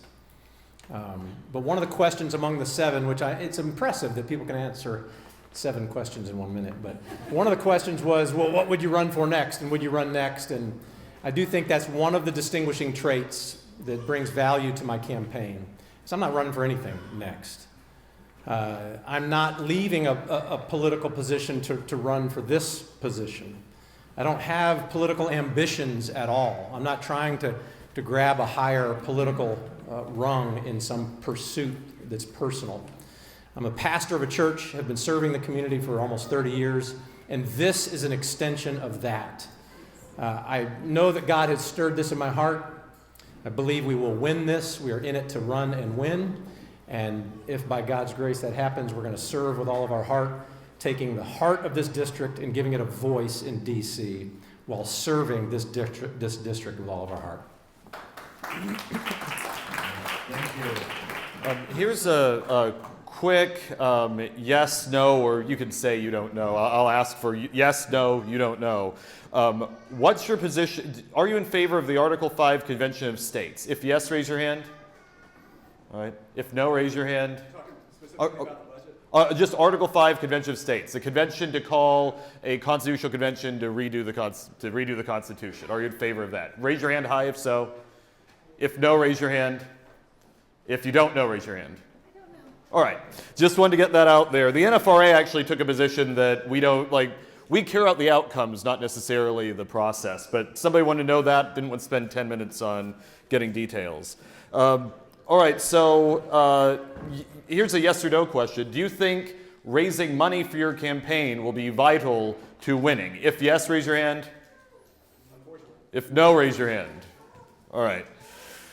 Next, so I wish we had more time for tons more questions, but I'll just let you all know what we're going to. We're going to go to some election integrity, immigration, and then closing statements. I know there have been other questions. I apologize to the audience, but we do need to move on to the endorsement portion, and we got a bunch of questions on immigration and on election integrity. So regarding immigration, I guess one question, I'll be reading 2 questions here, and then I'll try to summarize them for you. What specific ways do you intend to reform our immigration laws, for example, dual citizen politicians? Another one is illegal immigration is a huge issue, but it seems that legal immigration is an even bigger issue. What are your legislative goals regarding reforming legal and migration laws? So overall, what what do you plan to do regarding immigration? What is your position? What is your personal position on how you're going to do legislation to improve the immigration system? Yeah. So there's obviously both sides. There's two sides, and it goes back to my days as a football player and football coach. I mean, you have to be good at offense and defense. You can't just be good at one. We've got to be great at defense. We cannot let people invade our nation. It's very simple. But we also have to be good on offense, and I know there's so much more than I am, well equipped at the moment to address very specifically. But it's simple in nature, and that is we've got to set up our immigration in a way that serves us, that serves our nation. And again, back to my football mindset, to a certain extent, and I know this is oversimplifying it, but to a certain extent, we ought to be drafting. Well, like the NFL draft, we need people who are going to serve who we are, what our goals are, and the kind of future we're going to build. So I know there's a whole lot that needs to go into the revamping of the legal immigration process, with an emphasis on, a recommitment to an emphasis on assimilation. Who we are as a nation, making sure people are signing in and signing on to become that, and to actively pursue furthering that at the core of who we are.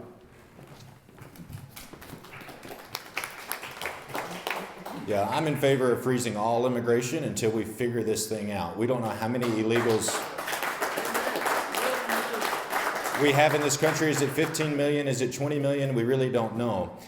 And ultimately, I'm against H-1B visas. And if you don't know what H-1B visas are, let me tell you a quick story.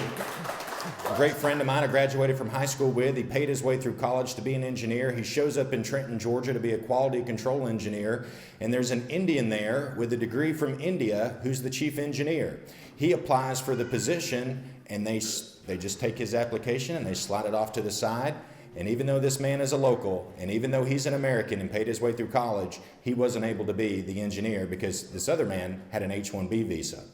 That's not what the American dream is about.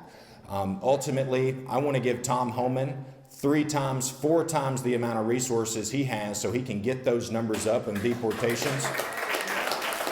We're only about 2.5 million right now, and so we're only 1/10 of the way there to 20 million.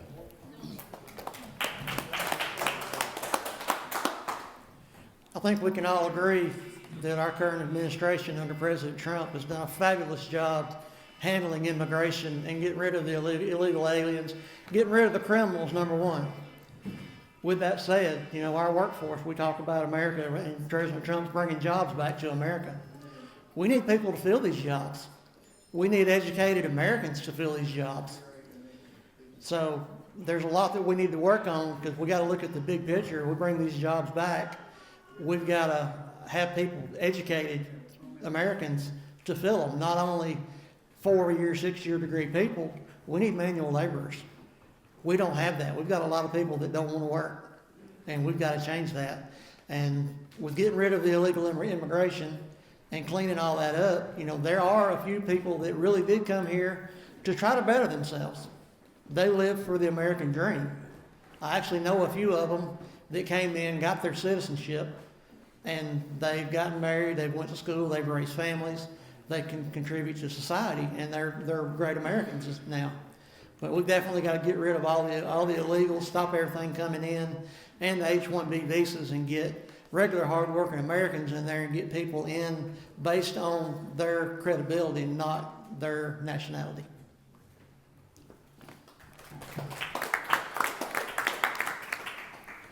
So I'm going to focus on the part of the question that asked about it being hard or changing and improving the legal or getting here legally, right? That problem. I think that we are all probably very much on the same page that the illegal immigration not only needs to be fixed, but that it's working on being fixed. It is going in the right direction. But we do have a problem with people being able to come here legally. We are an extremely interconnected world. We are going to have American citizens that love this country that go over to England, find somebody that they fall in love with and want to bring a spouse back with them. And I think we have to fix the legal immigration problem, or we're always going to continue to have an illegal immigration problem. If you guys do not have friends or family that have married somebody like that from a country like Europe, it can still take them 5 or 6 years to get here. And I think that we have to address that, especially for the sake of families and being able to keep parents and children together.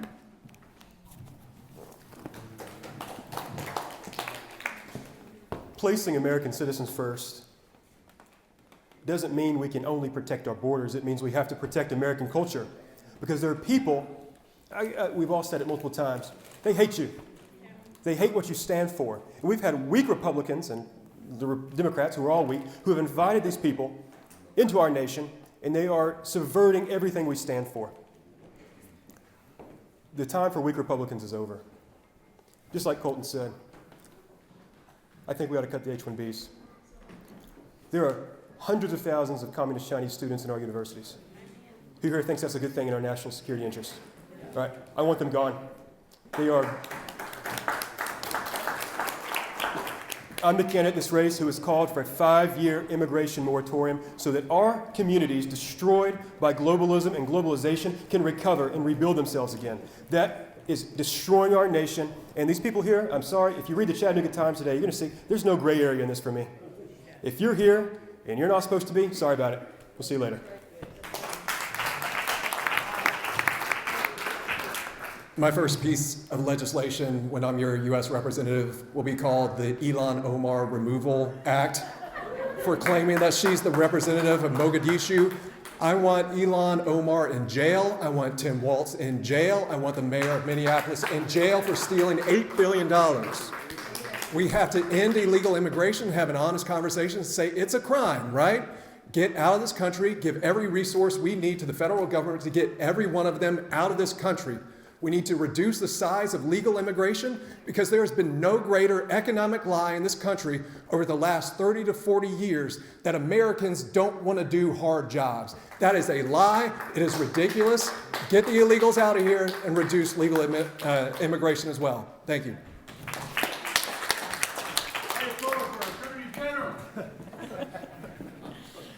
I think President Trump has done a great job of securing our borders. Wouldn't you agree? Yeah. It's kind of like our boat was sinking because all the water was coming in. You saw the videos of people coming across the river, and we never stopped them. Or should I say Biden never stopped them. At least we've stopped some of the bleeding, not to use your paramedic. We've stopped some of the bleeding. Now it's time to fix it. We've got to get those folks out of here. I welcome anybody that wants to come into this country, adopt the American way, but do it legally. Do it the way that you're supposed to. You go to another country, I guarantee you they're not going to let you just cross over to their borders. We need to get so much stronger. And we need to say, come to America, we'd love to have you. Do it the right way, but adopt the American way. Yeah, kind of like I said earlier, it should be a core conservative value, especially for someone running in Georgia's 14th district, that you should be completely against illegal immigration. We should close the borders. I agree completely with what some of y'all have said up here. We've got to stop it right now. We've got to close the doors, and then we've got to make some reforms to immigration and make sure people are coming in the right way, because they're coming in. If you're coming in illegally, you're already breaking the law. You know, it's kind of like starting your marriage off in a lie. That's not going to end well. If you're coming in illegally, you're coming in as a criminal, and you need to be taken back to wherever it was you came from.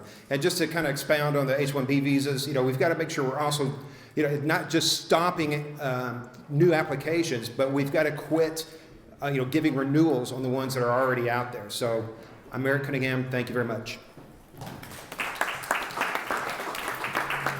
This is an issue that I've been very active in the past few years. I took a group of candidates in the 2024 cycle down to the border to show them what's actually going on. I went into Mexico with a film crew and created showed a documentary where the cartels were directing the Mexican National Guard to run the people into the river. I've seen it. I've been there on both sides of the island, both sides of the river. I saw them plant a Venezuelan flag on U.S. soil. But there's two halves of this issue. One is the illegal immigration, and we all agree that it needs to be fixed. But the beautiful thing is we don't need a lot of new laws. The laws have just been ignored. They haven't been funded. The Border Patrol, Homeland Security, ICE, we're seeing funding. So I will vote to fund the removal of all illegal aliens, their children, no exceptions for DACA. If you're here illegally and you're a child brought here, blame your parents. What's more American than that? Now, the second half of this is how do we manage legal immigration moving forward? And I've drafted a bill that prohibits any states from issuing IDs or driver's license to any foreign national. That relationship is only with the federal government through the State Department. We've seen CDLs granted in states that have corruption, and we see it dangerous. People can't even read or write, speak English. So all CDLs will come through the Department of Transportation under Sean Duffy, and all IDs for non-citizens will be tracked by the Visa ID system through the U.S. State Department. All right, thank you.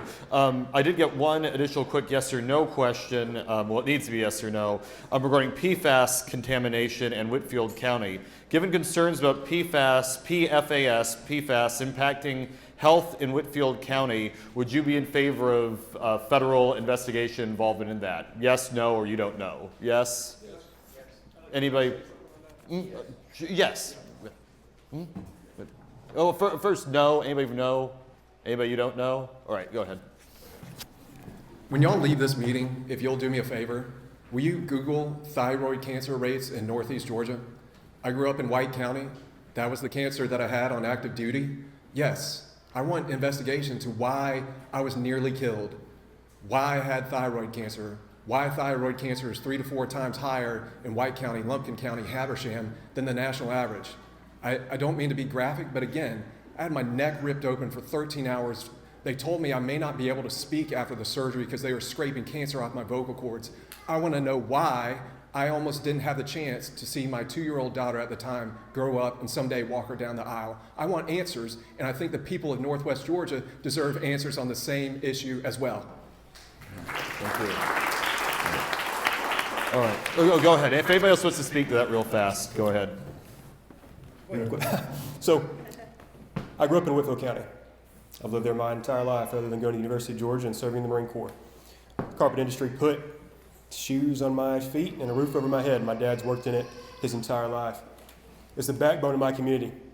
That being said, if any industry, carpet industry, whatever it may be, is shown to willfully go against whatever the regulations are for a type of chemical, and it's shown to hurt the citizens of our great country, they're going to have to pay the price. And they need to be held accountable. I studied ecology at the University of Georgia. I've done a lot of environmental research. A part of what the government is set up for is to keep us safe from threats outside and threats inside. I'm telling you right now, the environmental degradation, the environmental dangers that we face is one of those threats that I think the government is going to have to force some people to make sure that we as American citizens are no longer harmed. And if you're in Dalton, we know multiple people who have had these cancer clusters Clay's talking about. It's not normal. It's not natural. We've got to figure it out.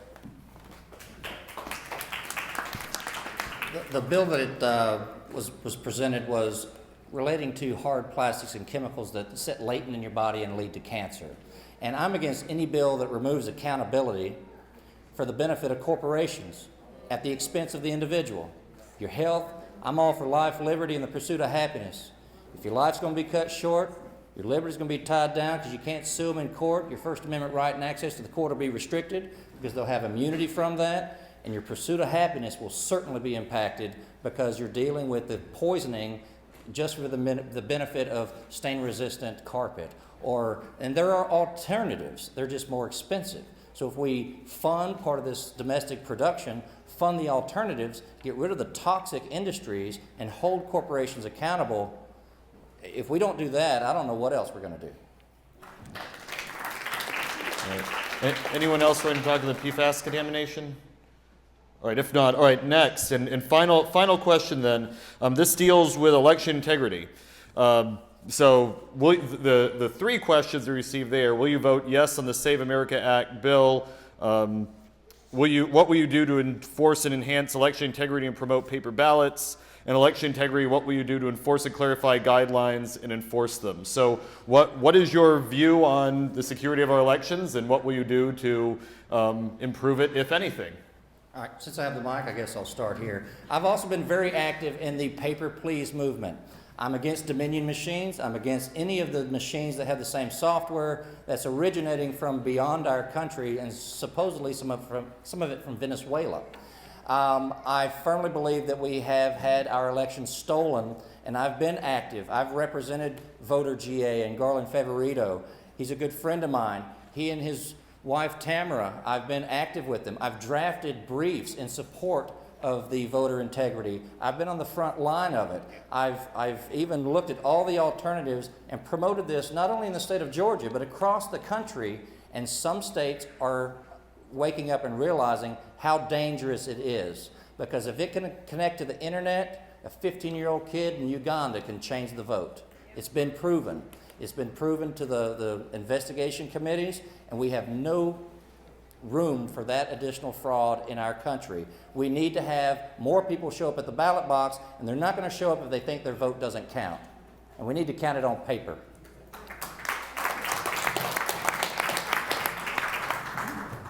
So this is actually the issue that really got me passionate about, even being where I am here today, standing in front of you all. Back in the 2020 election, I had a ballot show up at my house addressed to somebody that does not live at my house. And I could have easily taken that ballot and filled it out and voted. Now, I don't know what they were up to when that was sent to me. I turned that into the Republican Party. I posted about it. I put it on Facebook, who took my post down. But there was election fraud. Everybody agrees there was election fraud. And then, I was watching the candidates at that time speak. I saw Chris Christie, and he started talking about we need to move past, election integrity, election fraud, and elections are stolen, all that kind of stuff. And I thought that's a bunch of crap, man. And I went to Paulding County, where I live. I went to a Paulding County Republican Party meeting, and they were the first people I could find that were still talking about election integrity and election fraud. And I've become passionate about making sure that we have paper ballots and making sure that there's election integrity in our voting systems. Thank you.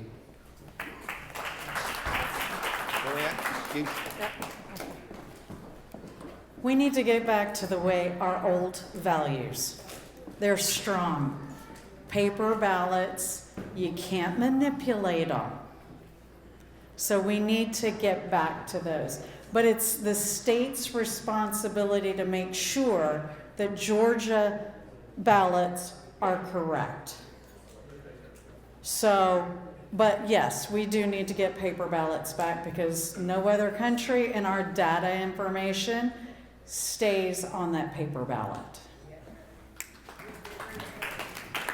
I was one of the attorneys in Trump's 2020 campaign. I was shocked by the affidavits that I was collecting across the state, hearing the stories of fraud in the 2020 election.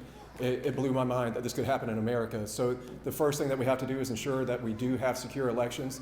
Obviously, one of the most important principles of our country is federalism. So I see this as a state issue that Georgia has to fix.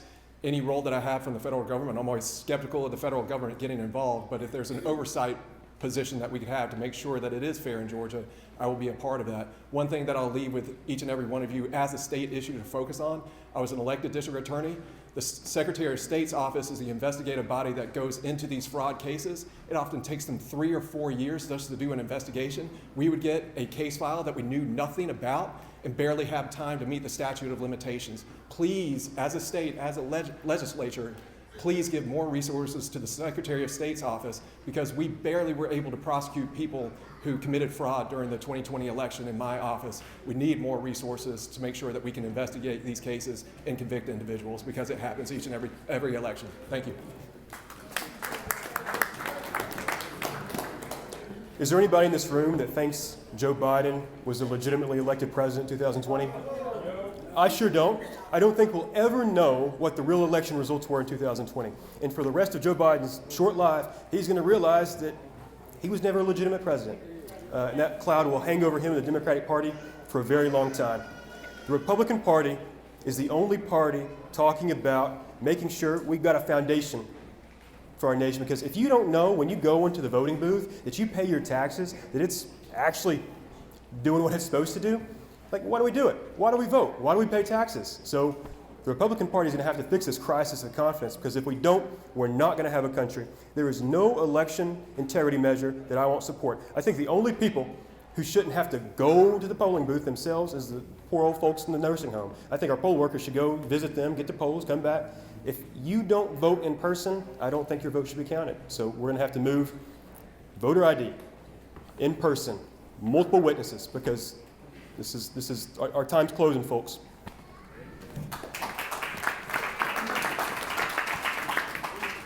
So I know that there's been a lot of talk about paper ballots. I'm going to up you one more.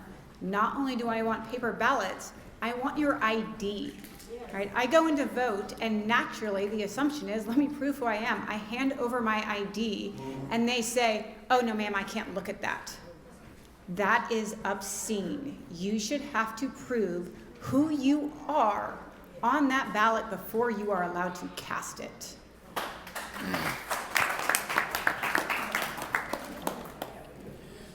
I think we can all agree that one of the founding principles of America is honesty and integrity.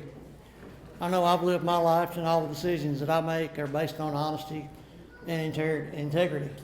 If you don't have that, you don't have nothing. We've got to get rid of the people cheating. We've got to get rid of these foreign-built machines. We've got all the technology here in America. Paper ballots would be great. I'm sure there's somebody that could make an electronic system that couldn't be hacked if you could get it. But in the meantime, going to a paper ballot, getting rid of them dead blame QR codes, because they can program and make them QR codes say whatever they want to, no matter what that paper's got on it as far as votes go. So we need to get back to America and get back to we the people and of the people. That's why I'm up here, is for you. I've always been serving people, and that's what I want to do in Congress. Is I want to take this fight up there and serve the people, and be, as an average American, blue-collar worker my whole life. I'm of the people. I'm one of you. You know, I worry about paying bills every day. I got to meet payroll. I worry about my health, and we need to get this stuff straightened out. I've been in the election integrity fight from the very beginning. I was the very first elected official in Georgia, before anybody over in the Senate as a state House rep, to call for a special session to review the fraud in the 2020 election. It is very evident that there was fraud, but a legislator can pass as many laws as they want, and until those laws are enforced, no accountability is ever going to be made. We know that there's more than 300,000 ballots that didn't have the signature, the 3 signatures required by the letter of the law to be counted. Why haven't those people been prosecuted?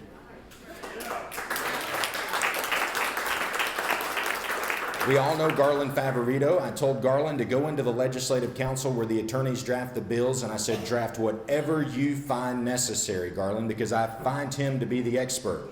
Now, going to the federal government and Congress, I want to see one-day federal holiday elections. And I think we should make it on the 4th of July, vote, and shoot off fireworks. Yeah, very good. Well, obviously, we don't have a republic if we don't have trustworthy, reliable elections and the election process.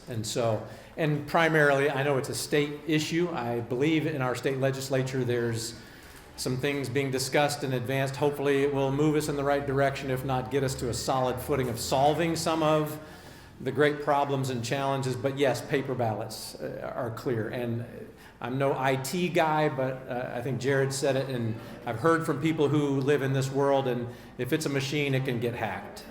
So there are some very basic, simple things. We have other states that have maybe been a step ahead of us to learn from in the state of Georgia. But again, running for Congress on the federal level, you know, I know that we need to go back to the 1993, what they call the Motor Voter Act, and look at it. It's opened the door to levels of fraud and other things that we just need to take a look at and see what's going on there. So I want to support, as the congressman from this district, I want to support our state process, our state legislators, our local leaders, because this is critical to our life as Americans and as a country. So, and then do whatever we can on the federal level as well.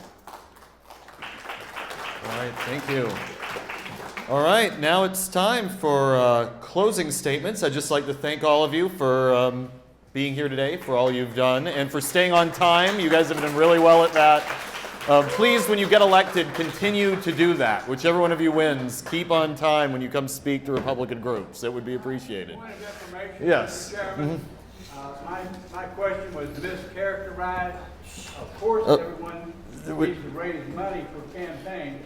I'm talking about your votes being bought by George Soros and foreign lobbies. All right, so that is out of order, but anyone wish to say their votes have been bought by George Soros or lobbyists? If so, raise your hand. All right, thank you. All right, so moving on, closing statements, 2 minutes each. Please begin. Thank you all. Well, it's an honor to be here, and I am proud to be the only one to get a verbal boo today, so I appreciate that very much. So look, I've said that my campaign and the very reason for running, to want to serve, to want to represent this district, is an extension of the life I've been living for 30 years in this district as a pastor, serving the needs of families in the community, building a stronger culture and community everywhere I possibly can. Well, that's the case. And as my wife and I talked about this, there's so much I look forward to doing in Washington, many priorities to pursue with all of my heart. But as much as anything, we look forward to serving this district.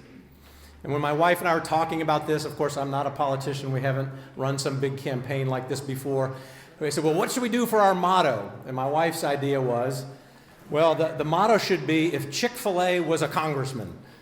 And so, we said, you know what, maybe we should just go with that. We want supreme customer service, constituent services that are second to none, collaborative problem solving across this vast and glorious district, from whatever the needs are, from transportation to infrastructure to each little micro region around this district. I can't wait to be the strong congressman to serve here and to serve well. From Lookout Mountain to Lost Mountain. From Ringgold to Rockmart to Rome. I want to be the guy who's engaged, who will do what I've been doing the last 30 plus years, being that Christian, conservative, servant leader for the people of Northwest Georgia. Thank you very much.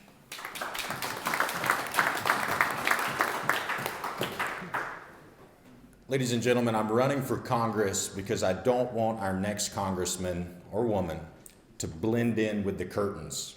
I want them to recognize the threat that's on the horizon when it comes to globalism and the evil left. You see, our families have been here for generations, and I want the next generations to understand what God-given rights are. I want our congressmen to understand that these God-given rights and the government's responsibility is to protect them. That's all the government's responsibility is, and to provide an economy with infrastructure and to provide public safety. Anything outside of that is not the government's proper role and responsibility. I'm asking for your help. I'm asking for your influence. I'm asking for your vote. And I'm telling you that the big corporate PACs, they're not funding me. The international lobby, they're not funding me. I am supported by more than 2,400 unique voters across the United States that recognize that Northwest Georgia is one of the most conservative places in the entire country, and we have an opportunity to send someone there who's willing to risk it all for our freedoms.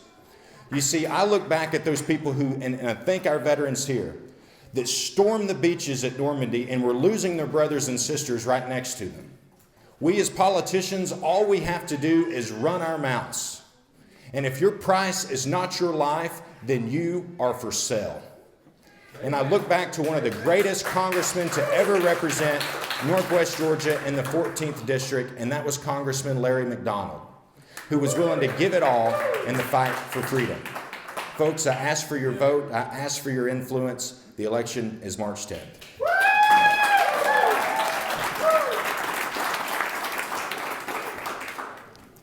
I think everybody can tell right now, we've got a great panel of candidates up here.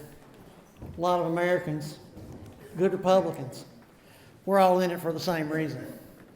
We all need leaders. I'm a leader. I hope to be the leader that this team gets behind after the election. I would love to have your vote today. As you've already heard, I've been a servant in Northwest Georgia for the last 34 years in emergency services. I'm a servant. I'm a leader. I've led crews of young men that I've been in the fire service longer than they've been alive. I've led them through all kinds of different situations. And I know how to serve people. There's a term you can welcome to Google or look it up if you don't already know. Look up servant leadership. That is a leader that works for the people, by the people, and don't care if they get recognition for it. You're part of a team. Right now, yeah, I'm running against all these great Republicans up here for this election, trying to win everybody's vote. But we've got to serve, and we've got to serve the people, and we've got to have good leaders in Washington to do what we need to get done. So keep an eye out. Look me up on the internet, brownforga.com, and I appreciate your vote. Thank you.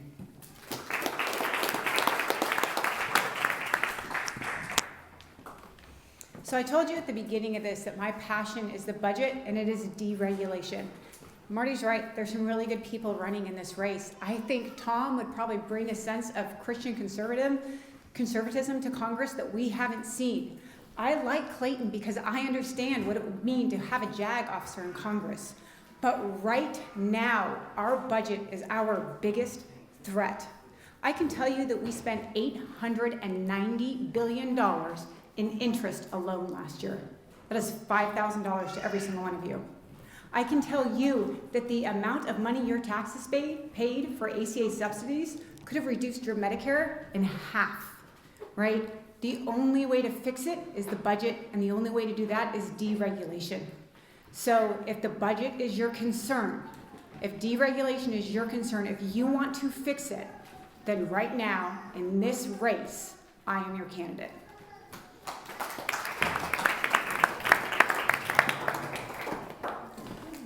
I believe that America is unique in what we stand for and what we've done. I firmly believe in American exceptionalism. And I think that right now we are in the middle of the decision of if we're going to continue American decline or if we're going to turn this ship around. I'm thankful for a president that for the first time in a while, I've got the confidence our country's in the right track. But this is just the beginning. I love our nation. I have the backbone to make sure the Republican agenda, the good parts of it, gets through Congress. I have the vision to make sure our country stays safe. I appreciate all these candidates that are giving of their time and of their wallets to do this. I think this is a good thing for our nation. I hate the fact that we don't have any representation right now in Congress. That's not good for you, that's not good for anybody. This is a disaster for our country, but it gives us the opportunity to make the decision to speak loudly on behalf of our region to the rest of the country about where we're going to go. My name is Christian Hurd, and it's been an honor to be invited. Ms. Joanna invited me here to speak with you all this morning, and I enjoyed my time here. I look forward to meeting with you all afterwards. I want you to understand my principles. I'm going to put you first every day, as I've done my entire life. And I'm going to aggressively make sure American leadership around the world keeps you safe. I love our country, and we're very close to losing it, friends. So let's vote right, and I look forward to meeting you all on the trail.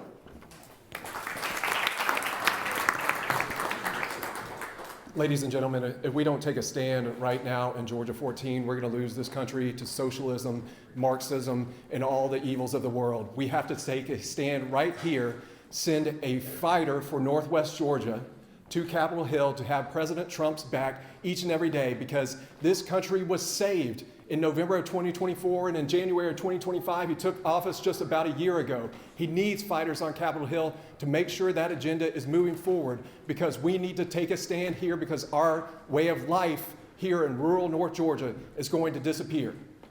If you are looking for a candidate who has the faith to carry that fight to Washington, D.C., I am that guy. If you are looking for a candidate who has been a veteran, who has raised their hand for this community, to fight in this community as a prosecutor, putting criminals behind bars, Please, Charles Stoker, I'm not even number one in Charles Stoker's heart, but you ask him about how tough I am in the courtroom. He was on one of my juries, and he convicted in less than 20 minutes after my closing argument.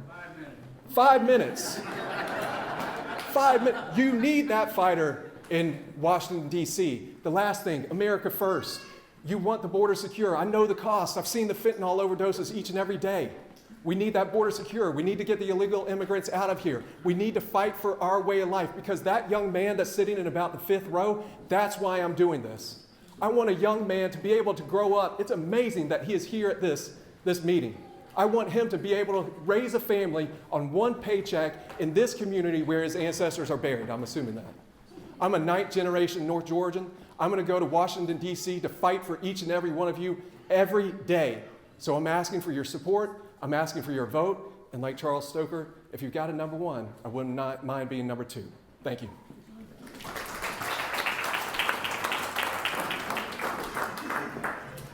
As a federal employee, I took the oath. I took the oath to defend the Constitution.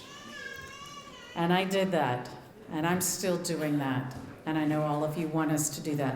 We need to get the federal regulations out of our small businesses so that you can flourish. The federal government is designed to protect and serve and do the Constitution, not get in your way, so that our small towns can build up our trade schools to where those folks with those wonderful skills can do those jobs. Because let's face it, AI is not going to fix your plumbing. It's not going to fix your HVAC. We need those workers because folks cannot find the workers. We need to employ our Georgia folks in those positions. We don't need immigrants to take those. We need our Georgia folks in those positions working so that the tax dollars are spent on the right things and it's oversaw. We need to make sure that the money we're spending, it's audited. There is no reason why that money in Minnesota went on for so long. We need to pay attention, and that oversight is what we're here for. So I've been in this race. I care about this district, and I'm here to be, as God gave us, 2 ears, 1 mouth. So I'm listening to you, and I'm going to give you my little tagline. Black is the new green.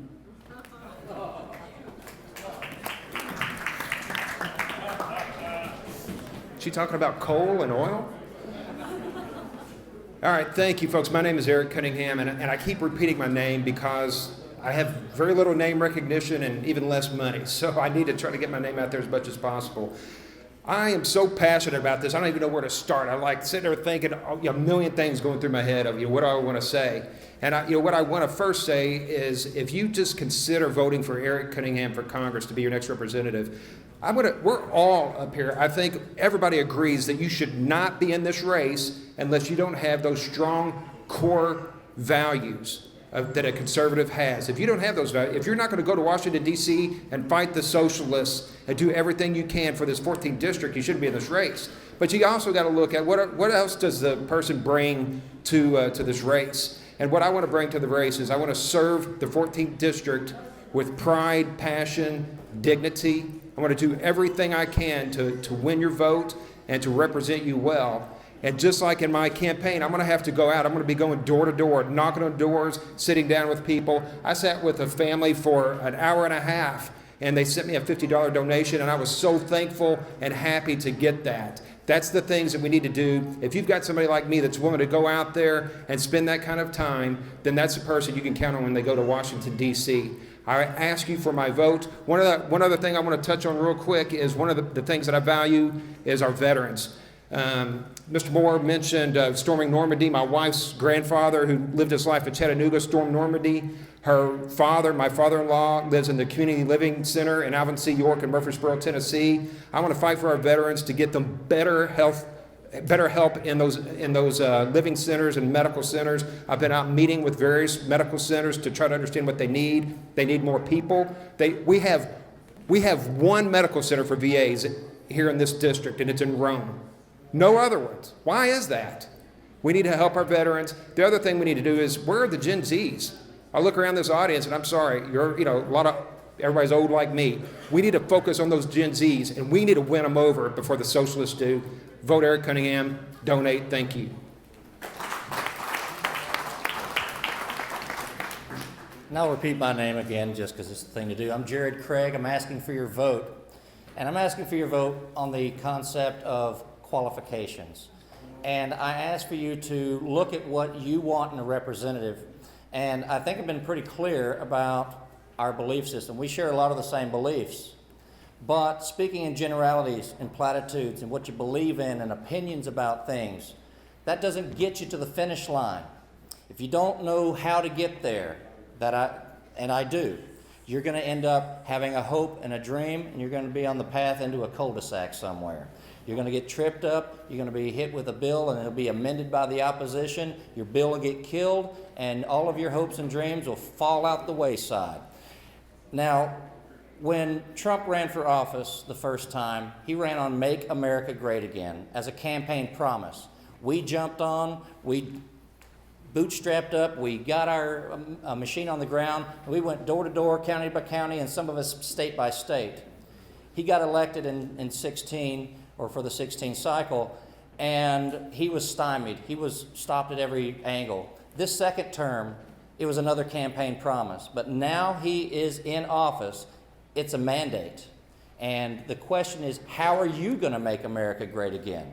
What am I going to do to make America great again?